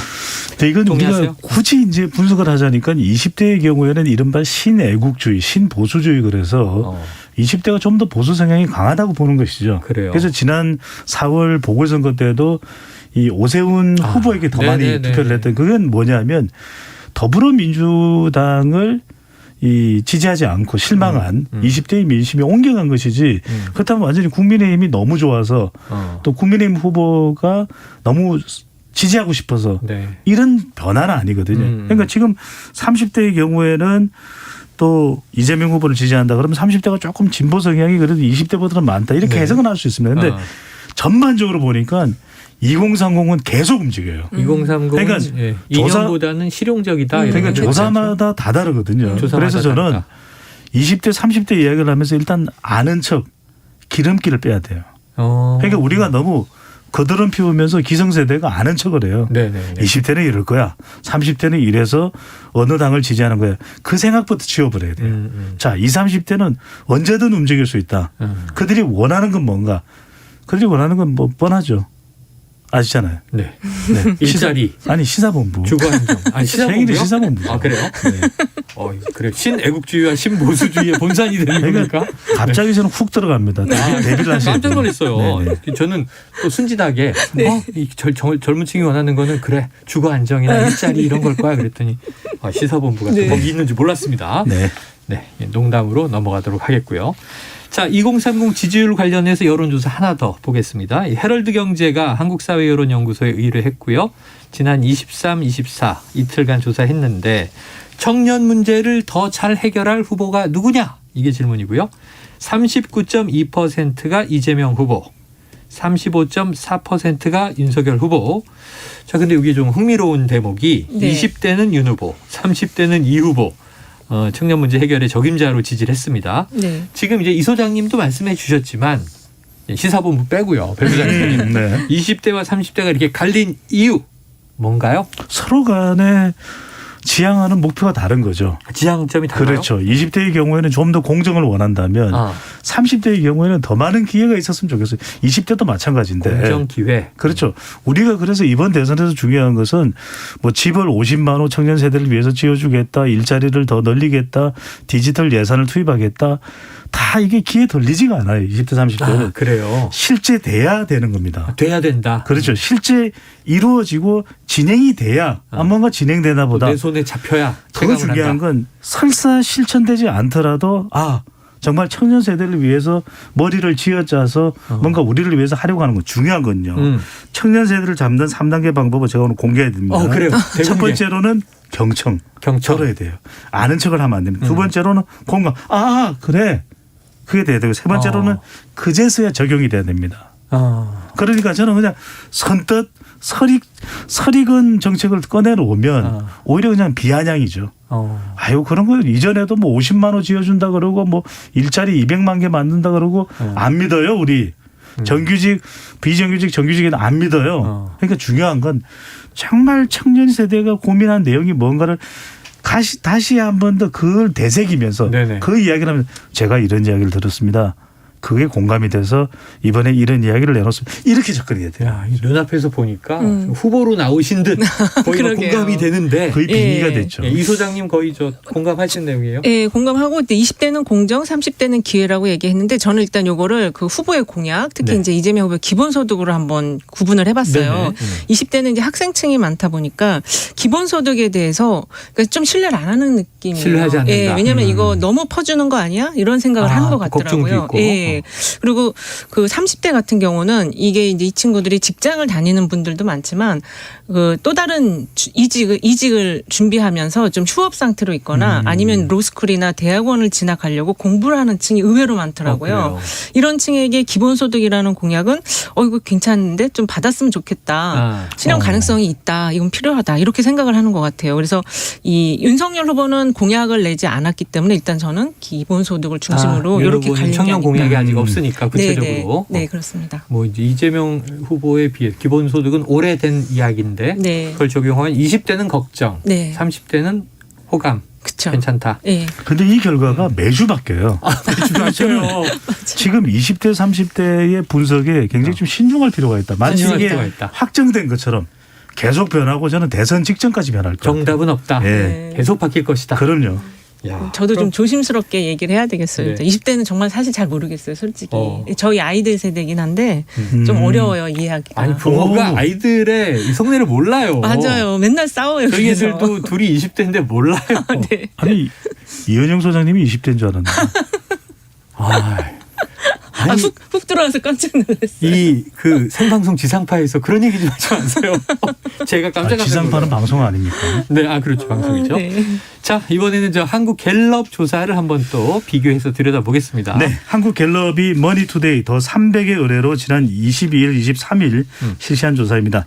자세한 사항은 중앙선거론조사 심의위원회 홈페이지에서 확인 가능합니다. 네. 대선에서 누구에게 투표할지 물어봤는데요. 윤석열 후보 38.4%, 이재명 후보 37.1%. 이건 거의 붙었네요. 완전히 1.3% 포인트. 이른바 깻잎 한 장 차이. 깻잎 한 장 차이. 네. 그래요. 자, 리얼미터와 같은 기간에 조사를 했고, 네. 그런데 갤럽은 조금 전에 이제 리얼미터는 이재명, 윤석열, 이 갤럽은 지금 초접전으로 나왔단 네네. 말이에요. 리얼미터는 한 자릿수로 좁혀졌지만 7%포인트 정도 격차가 있었고, 네. 이 상반된 결과 이 소장님은 어떻게 해석해 주시겠습니까? 그러니까 일단은 이게 뭐 조사 방법론의 차이는 이제 좀 기본적인 거고 네. 그 외에도 그렇더라도 이제 좀 해석을 좀 더 해본다면 네. 이 선대위 문제를 좀 꼽을 수 있을 것 같아요. 선대위? 예. 그러니까 이제 선대위 문제가 지금 이재명 후보 쪽이 좀 잘 안 풀릴 것 같았는데 의외로 지금 이제 자기 주도권을 갖추면서 그 자기 측근들을 임명을 하면서 쇄신을 하고 있고. 쇄신의 어떤 주도권을 확보를 한 상태고 윤석열 후보 같은 경우는 빨리 이게 좀 매듭이 지어질 줄 알았는데 김종인 비대위원장과 상당히 지금 감정이 드러난 싸움을 하고 있거든요. 길어지고 있어요. 예, 그래서 이 선대위 문제도 이런 그 격차가 좁혀진 데 좀 영향을 준 것이 아닌가 싶어요. 자, 아까 이제 리얼미터, 한국 갤럽 지금 해석도 조금씩 이제 새로운 변수들을 이제 개입해 주시고 계시는데 저는 간단하게 보면 될 것 같아요. 그러니까 지금 추세는 네. 결과적으로 정권 유지냐 정권 교체냐에서 그렇죠. 후보 중심으로 가게 되면 이재명이냐 윤석열이냐. 제가 말씀드렸거든요. 이번 대선은 역대 7번의 대선에서 볼 수 없었던 프레임 전쟁입니다. 치열한 이념 접전. 다른 후보들은 두 자릿수 지지율이 안 나오잖아요. 네. 지난 대선하고 달라요. 지난 맞아요. 대선에는 문재인, 홍준표, 안철수 다 두 자리예요. 유승민, 심상정. 그러니까 다 두 자리가 3명이었거든요. 이번에는 많은 격차를 두고서 양강구도거든요. 네. 그러니까 프레임 전쟁에서는 점점 시간이 지나면 지날수록 접전이에요. 양강구도의 접전. 깻잎 한 장이냐 깻잎 세 장이냐의 차이인 거지. 네네. 여기에서 중요한 게 누가 1% 2%라도 더 중간지대에 있는 MZ세대 여성 중도층을 확보하느냐. 이 싸움인 거죠. 지난주에도 관계해 주셨습니다. MZ세대 여성 중산층. 네. M여중? M여중이죠. M여중. 네. 자, 한번 지켜보도록 하고요. 자, 그러면은 지금 벌써 11월 5일에 윤석열 후보가 본선 주자로 경선을 끝내면서 확정됐으니까 네. 한 2주 정도 컨벤션 효과다 우리가 그랬는데 네네. 컨벤션 효과는 사라졌다. 이 소장님 맞습니까? 네, 사라진 것 같습니다. 배 소장님. 컨벤션 효과는 이제는 오래 안 가요. 그게 왜냐하면 이전에는 한 4, 5주 갔는데 최근에는 1, 2주라고 보시면 돼요. 최근에 한두 주 정도로 그런 이유는 증가한다?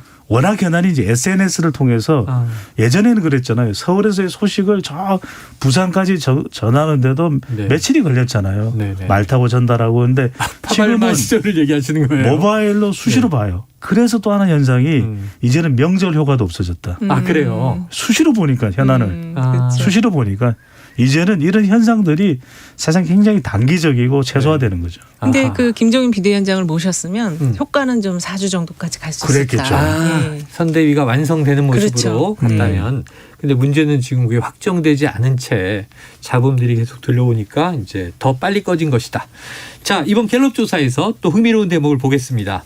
대선 후보에 대한 계속 지지 의향. 아까 2030 계속 바뀐다 그러셨잖아요. 네. 교수님. 20대의 63.6%가 다른 사람 지지로 바꿀 수 있다. 네. 이 소장님 요거 좀 해석해 주시죠. 이게 지금 계속 지지하겠다는 의견이 전체적으로 보면 67.6이에요. 그리고 50대 이상은 80% 넘게 계속 지지하겠다고 안 밝혔거든요. 바꾼다? 예. 20대하고 30대만 바꿀 수 있다는 의견이 더 많아요. 20대가 더 훨씬 많죠. 63.6. 30대는 54.5인데 과반 이상이네요. 예, 어쨌든 지금 이 2030 세대들이 좀 마음을 결정을 못 하는 것 같아요. 일단 두 후보 모두 딱 내 마음에 들지 않는다 이런 생각을 하고 있는 것 같고 최근에 보면은 이제 민주당 지지층인 것 같은데 어디 게시판에 익명의 게시판에 올린 글을 보면 이번처럼 이렇게 내가 내가 지지하는 당의 후보로서 애정이 안 가는 후보 처음이다. 이런 얘기를 또 올렸더라고요. 내에서조차. 그런 글이 올라와서 그래도 내가 애정을 갖기 위해서 이 글을 쓴다면서 후보를 비난하는 글을 잔뜩 써서 올려놨더라고요. 후보를 비난했는데 그래도 애정을 가지려고 지금 노력 중이다. 쓰는 거다. 네. 그 참 심리가 참 좀 그렇게 좀 애절한 것 같긴 한데 어쨌든 지금 이런 심리 상태다. 그래서 뭔가 이제 앞으로 시간이 한 15주 남았지만 이게 적을 수도 있지만 상당히 긴 시간인데 여기서 뭔가 좀 하나의 포인트가 내 마음에 들면 바꿀 수도 있다. 네. 이렇게 지금 계속 마음을 다지고 있는 것 같아요. 반대로 그렇지 않으면 또 뒤집힐 수도 있다. 그렇죠. 야, 이게 참 20대 30대가 쉽지 않네요. 이게 후보들은 후보들 입장에서 힘들 것 같고 그리고 또 이제 뭐 우리 유권자도 힘든 상황인데 그래서 제가 지난 시간에도 말씀드렸는데 이번 대선은 MZ세대 중요하다는 얘기를 수도 없이 합니다. 후보들도 총력전입니다. 저는 MZ세대에서 판결이 안 날 수도 있을 것 같아요. 우리가 MZ세대가 이번 선거에 중요한 이제 이 캐스팅 보트다 이런 얘기를 했는데 아닐 수도 있다. 아닐 수도 있어요. 왜냐하면은 투표는 할 겁니다. 하지만 A사, B사가 좋은 제품을 놓고서 다 공략을 하면 나뉘어져요. 점유율이. 그러면 결국 더 중요한 건 저는 50대라는 거죠. 오히려. 네, 왜냐하면 50대는 진보와 보수가 나누어지는 연령대가 50대거든요. 저희 세대니까. 맞습니다. 그렇죠. 그래서 뭐 저도 50대니까. 그래요? 네. 그렇게 안 보이는데. 60대인 줄 알았어요. 아니에요. 죄송해요. KBS 이름 되나요? 네. 그래서 그런 걸 보면은 너무 여기 20, 30대 너무 이제 후보나 선대위가 올인을 하다가 놓치는 세대가 있을 수 있다. 지금 저도 거기엔 공감합니다. 그래요. 그러면 50대가 오히려 키를 줄 수도 있다. 이런 분석을 해주셨어요. 자, 이 월요일과 화요일 20일, 23일 이번 주 초에 이제 조사가 진행된 거다 보니까 지난 주말부터 마침 또 이재명 후보는 반성 모드로 몸을 바싹 낮추면서 큰절하는 모습도 이제 많이 보여줬고요.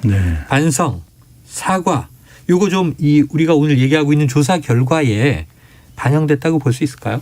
기본을 깔았다고 볼 수 있죠. 왜냐하면 이렇게 해야 이제 이 선거의 방향이 후보 쪽으로 올 수가 있는 것이거든요. 왜냐하면은 사람들은 이미 앵글이 버더예요.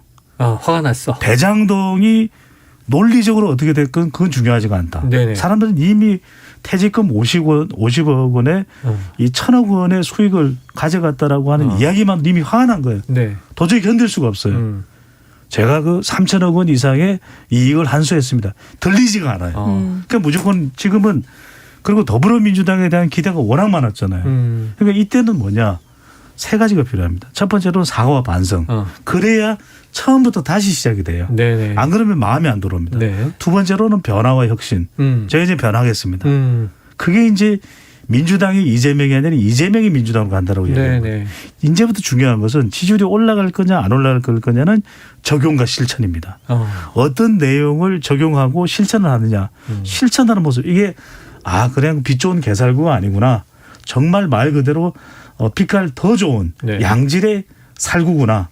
이런 인식이 가능하도록 적용 실천까지 이어진다면 지지율이 올라갈 수 있겠죠. 그래요. 네, 지금 저도 비슷한 생각인데 레일을 깔았고요. 근데 우리도 이제 뭐 아이들하고 이렇게 있다 보면 내가 화났을 때 애들이 뭐 이렇게 그릇이라도 좀 닦아주고 방이라도 훔치고 이러면 눈치를 좀 살펴서 빨리빨리 움직여주면 마음이 좀 화났다가 좀 풀어지잖아요. 이재명 후보가 상당히 급했다 이 느낌이 있어요. 급해서 뭐 공약도 많이 던지고 또 태도도 바꾸고 머리도 염색하고 막 이랬거든요. 근데 이제 그게 조금 전달이 됐다. 그래서 지지율이 거기 이번 조사들에는 반영되었다고 보기는 어려운데 다음엔 반영될 수도 있겠다. 자, 그럼 뭐 이제 충청권 찾았던 이제 부인 김혜경 씨의 눈물이나 혹은 또 후보 본인이 이제 민심 이야기를 전하면서 울컥했던 모습이나 이런 눈물들은 반성과 사과에 포함해서 효과가 있었다.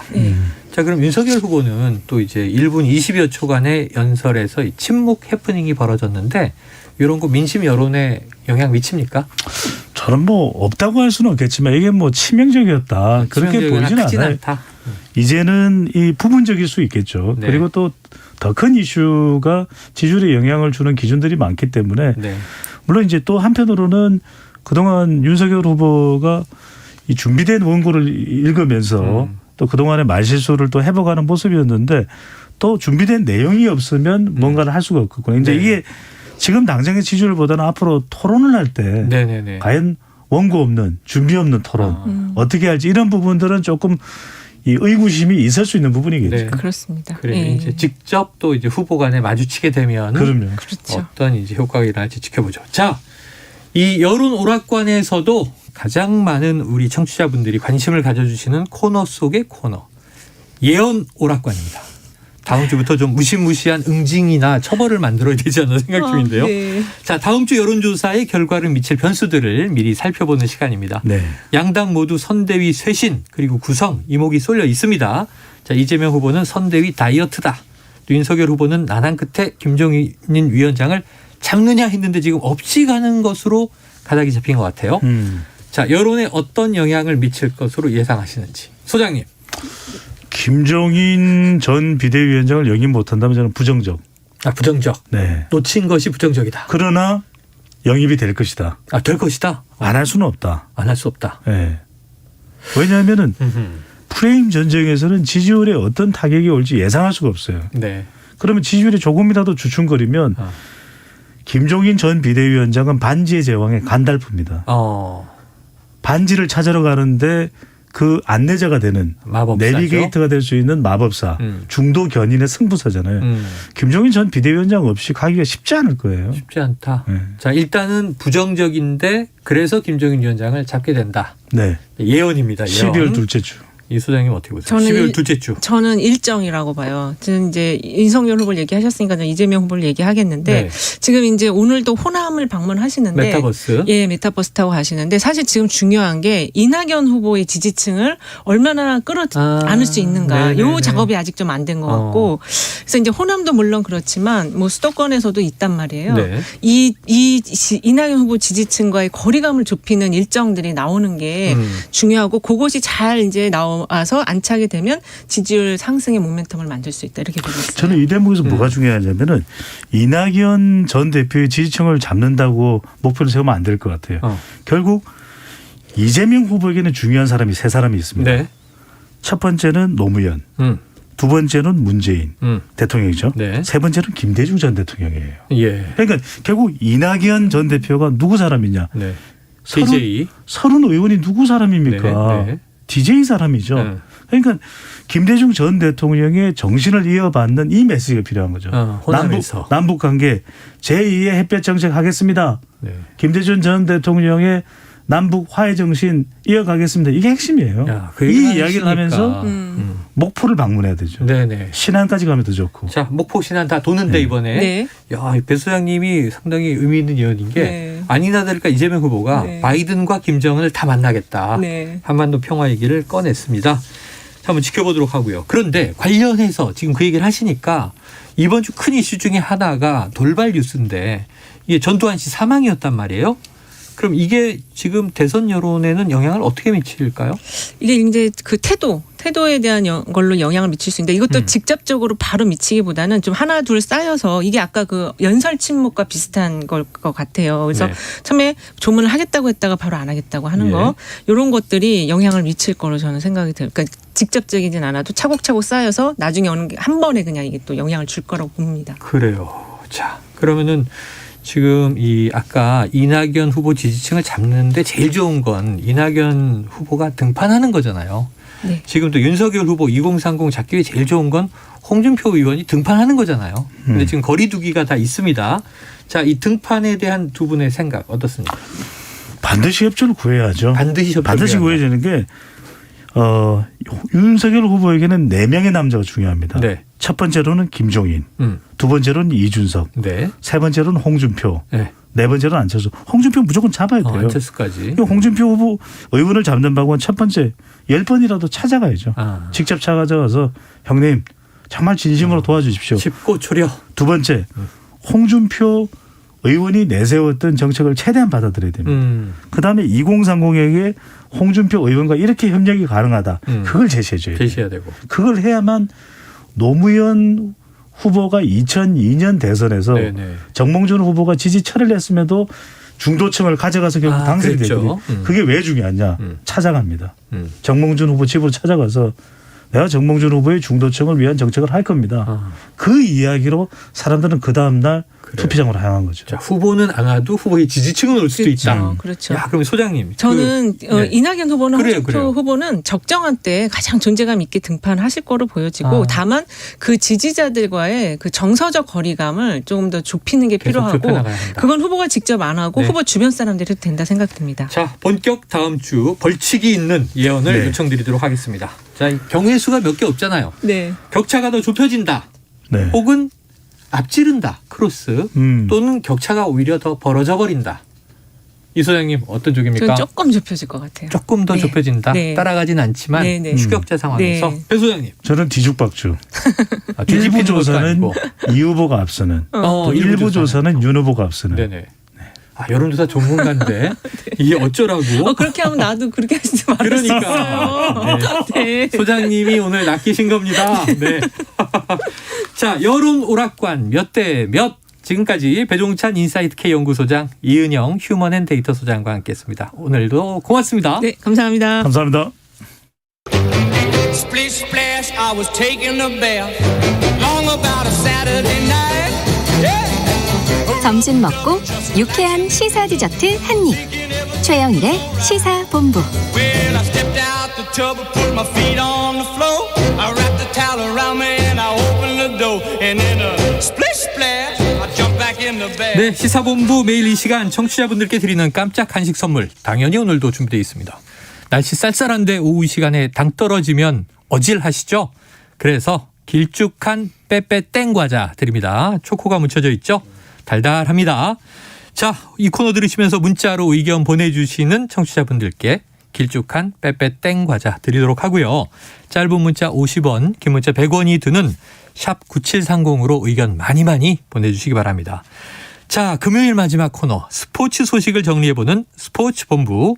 자, 방송뿐 아니고요. SNS 음성 채팅방에서도 입담을 뽐내고 있는 KBS 스포츠국의 정현호 PD 나오셨습니다. 어서 오세요. 네, 안녕하세요. 저는 뭐 개인적인 인상으로 시사본부의 장구경이다 이렇게 부르고 있는데 본인은 늘 좀 보이는 라디오이기 때문에 잘못 말하면 큰일 납니다.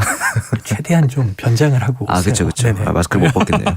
네, 자, 오늘은 이제 여자 배구 얘기부터 시작을 해봅니다. 자, 도쿄올림픽을 계기로 해서 그때 정말 분투하는 모습이 국민들 가슴을 울렸잖아요. 네. 거기다 또 김연경 선수의 은퇴 경기기도 했고요. 그런데 요즘에 여자 배구계가 시끌시끌해서 보니까 이른바 IBK 기업은행 사태 이런 게 뜨던데 대체 어떤 일이 벌어진 겁니까? 지난 12일이었죠. IBK 기업은행 팀의 주장이자 주전 세터인 조성호 선수가 팀을 무단 이탈했습니다.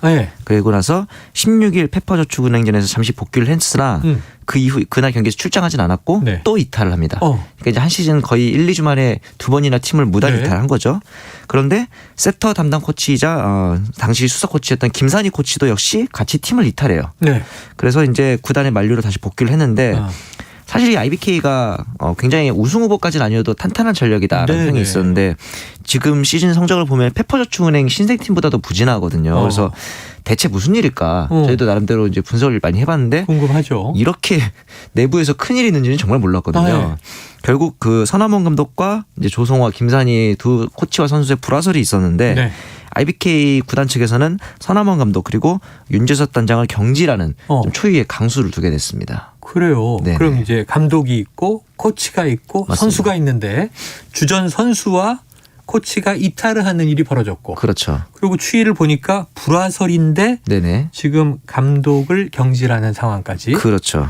야, 그러면 이번 사태의 원인이 서남원 전 감독, 김산희 전 코치.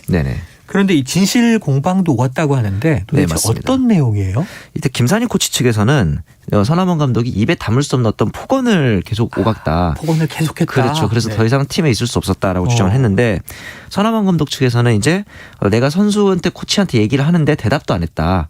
감독을 무시하는 처사였기 때문에 나는 자존심도 없느냐. 그 사람들을 집중시키기 위해서 소리를 좀 더 고성을 낼 수밖에 없었다. 언성이 높아질 수밖에 없었다. 맞습니다. 근데 사실 그 전에부터 이제 서남원 감독이 부임한 이후로 쭉 이 조성호 선수를 굉장히 좀 신뢰하는 그런 모습을 좀 많이 보여줬어요. 이 기업은행 연패에 빠져 있는 상황에서도 인터뷰에서 조성호가 잘해주고 있다. 변화된 모습을 볼 수 있을 것이다. 그러면서 굉장히 좀 칭찬을 했단 말이죠. 근데 그런 부분들을 봤을 때 과연 어느 쪽에 손을 들어주기는 아직 좀 힘들 것 같긴 하나. 진실 공방이니까. 네네. 또 이제 경기 중에 했는데 그 서남원 감독이 작전 타임 때 어떤 이야기를 하는데 조성호 선수가 굉장히 좀 성의 없는 태도로 대충 대답하는 모습이 또 화면에 잡히기도 했거든요. 그래요. 그래서 팬들이 과연 어떻게 될 것인지 좀 굉장히 왈가왈부하고 있는 상황인데 이런 인터뷰를 서남원 전 감독이 했다는 이유로 자녀 연봉 지급을 IBK 측에서 거부한다. 이런 식의 또 일처리도 나오고 있어서 과연 이게 또 옳은 처사인가 그런 부분에 대해서도 의견이 많죠. 구단의 입장도. 맞습니다. 그럼 이게 팩트가 빨리 체크돼야 되겠네요. 그렇습니다. 전 코치는 감독이 입에 담을 수 없는 폭언으로 인격을 모욕했다 이런 얘기고 감독은 감독의 지시를 무시하다 보니 자꾸 언성이 높아질 수밖에 없었다. 맞습니다. 자, 이게 뭐 항상 이기기만 하는 건 아니잖아요. 그렇죠. 어떤 팀이든. 자, 구단마다 뭐 분위기가 항상 좋은 곳이 있겠습니까마는 결국 다들 프로잖아요. 돈 받고 하는 프로라고 프로들이죠. 부르고요. 계약을 하고 연봉을 받는 선수가 팀에서 무단 이탈했다. 또 코치가 사퇴 의사를 일방적으로 밝힌다. 흔한 일은 아니죠? 흔한 일은 아닌데요. 없던 일도 아닙니다. 아, 그래요? 예전에 이제 호남 종일 때 국이란 선수가 김철용 감독의 항명을 하고 이탈을 했는데 당시에는 이 김철용 감독이 선수들한테 종교를 강요하는 그런 종교를 강요하는 그런 문제가 좀 있었어요. 몇 년도예요? 굉장히 옛날입니다. GS 칼텍스 이전 시대니까요. 그러니까 호남 종교 얘기가 나오니까. 맞습니다. 그랬는데 이제 저는 이번 사태를 보면서 두 가지 좀 의문이 들어요. 첫 번째는 이렇게 극단적으로 누가 하나를 잘라내야 할 만큼 극단적인 사태로 가는데 최고위층이 모르고 있었다니. 팀에서 일어난 일을. 구단 쪽에서. 그렇죠. 그리고 이 팀의 리더를 내쳤단 말이죠. 선수가 아니라. 그러네요. 감독을 내쳤다면 앞으로 이 조성화 선수나 김산희 코치의 이미지는 어떻게 될까? 허재 선수 아시죠? 옛날에. 네네네. 허재 선수도 이런 비슷한 일이 있었어요. 지금은 감독인데. 그렇죠. 선수 시절에. 네네. 박렬 감독과 이런 소위 말해서 대립을 세우고. 기억나요. 맞죠. 그 당시에 사보타주를 했다. 그래서 그 이후로 허재 감독에 대한 이미지가 굉장히 나빠졌던 그런 경우도 있었거든요. 그래서 앞으로 선수나 코치의 미래를 생각했을 때 과연 이런 처사가 맞는 것일까라는 생각이 좀 듭니다. 맞아요. 우리나라도 아무리 또 실력 좋은 선수라도 그렇죠. 이 지도자와 맞서는 모습을 팬들이 그렇게 마뜩하게 보지는 않는 것 같습니다. 그렇습니다. 자, 이런 상황에서 IBK 기업은행 구단, 자, 서남원 감독은 전격 경질. 근데 김산희 코치가 감독 대행으로 임명이 됐고 이후 열린 첫 경기에서 흥국생명을 3대0으로 이겼어요. 말이죠. 이겼어. 그래서 구단의 대처는 물론 너무나도 달라진 선수들의 경기력. 이게 또 암시하는 건 뭔가 궁금한데. 감독이 바뀌자마자 3대5로 이긴다? 당연히 이 두 글자 떠오르죠. 태업. 선수들이 그동안 태업한 거 아니냐. 그동안 서 감독 체제에서 열심히 안 뛰었구나. 그러니까 말이에요. 이게 맞든 아니든 간에 달라진 잘해도 문제가 되잖아요. 이 선수들은 앞으로. 그렇죠. 프로가 잘하는데 칭찬을 못 받고 손가락질을 받는다는 거는 잘해도 문제 못해도 문제. IBK 기업은행 입장에서는 앞으로 좀 굉장히 외통수가 될 것 같은 상황인데 이것도 좀 상황이 웃겼어요. 김산희 대행이 왜 이제 대행으로 왔느냐. 수석 코치가 한 달 만에 팀을 떠났고 세 번째 코치였던 안태용 코치는 경험이 부족해서 김산희 코치가 감독 대행이 됐다. 자, 근데 수석 코치가 한 달 만에 팀을 떠났더니 그럼 대체 이 팀은 무슨 일이 있었던 걸까요? 그러게요. 근데 그 자리를 메꾸지도 않고 그냥 끌고 가고 있었다는 것도 참 뭔가 우리가 몰랐던 일들이 많았구나. 감독과 대립했던 코치가 감독 권한 대행이 됐고 맞습니다. 감독은 경질이 됐고 바뀌니까 갑자기 3대0으로 이기고. 그러니까 말이에요. 참 이게. 우리 청취자 8130님 힘들게 끌어올린 배구의 인기가 식을까 봐 걱정이네요. 맞습니다. 이 진정한 스포츠 정신은 어디로 간 걸까요? 선수, 코치, 감독이 똘똘 뭉쳐도 경기의 승부를 장담할 수 없는데 그렇죠. 배구 경기를 보는 게 불편하네요. 이거 정말 배구계 전체가 맞습니다. 긴장해서 들으셔야 되는 얘기입니다. 그렇죠. 이기냐 지냐 게임 뭐 누가 오고 누가 가고 이 문제가 아니라 배구 전체에 대한 지난 여름에 야구를 한번 생각해 보면요. 그러니까 말이에요. 배구계가 좀 섬찟해야 될 거 아닌가 싶은데. 자, 이 임의 해지 절차를 밟다가 번복한 이 조성화 선수. 그럼 기업은행으로 다시 복귀할 것으로 보세요? 일단은 절차상으로는 임의해지가 아니기 때문에 계속 있지만 이 김호진 IBK 배구단 사무국장이 조성화와 함께할 수 없다.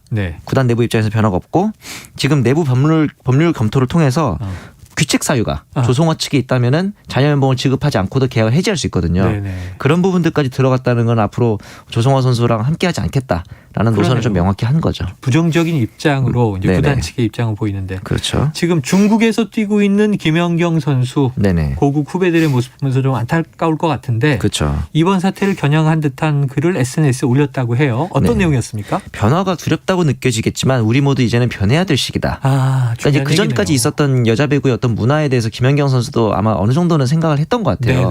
사실 이 조성호 선수 말고도 예전에 팀을 무단이탈하거나 은퇴를 선언했다 번복했다 이런 선수들이 많았거든요. 여자 배구에 특히. 그래서 그 부분에 대해서 좀 변화를 촉구하는 김연경 선수의 멘트가 아니었나 싶습니다. 아유, 또 김연경 선수는 직접 또 걸려 있었던 게 우리 쌍둥이 자매 사태 때도 그렇죠. 직접 이제 연루가 돼 있었고. 맞습니다. 자, 변화해야 될 때다. 변화를 두려워하지 마라. 이게 노장 선수의 이 자문 조언입니다. 자, 일련의 일들을 두고 하극상, 쿠데타 여러 가지 표현들이 이제 등장하고 있고요. 배구 흥행에도 지금 이제 적지 않은 영향을 미치고 있는데 자, 7584님 배구 기업은행 사태 궁금했는데 자세하고 재미있는 설명 감사해요. 저희가 감사합니다. 그렇습니다. 자, 3025님 정현호 PD님 야구 전문인 줄 알았는데 배구도 너무 쫀쫀하게 설명 잘해 주시네요. 배구 잡설도 하나 만드시죠. 가능합니까? 저 말고 나머지 사람들이 배구를 잘 몰라서. 다른 멤버 때문에 저를 영입하세요. 좋은 생각이십니다. 저도 몰라요. 참고로 출연료는 없습니다. 고려해 보겠습니다. 네. 자, 감독이 바뀐 다른 스포츠팀 이야기도 또 해보죠. 손흥민 선수가 뛰고 있는 토트넘, 영국 축구인데 지금 콘테 감독이 부임한 지 한 달. 좀 성적이나 분위기 달라지고 있습니까? 오늘 오전에 유로파 컨퍼런스 리그에서 무라한테 2대1로 졌어요. 오늘 졌어요. 예, 상당히 좀 충격적인 패배였는데 콘테 감독이 기술력, 전술력, 정신력 모든 면에서 지금 저조하기 때문에 좀 시간이 걸릴 것 같다. 인내심을 가져달라.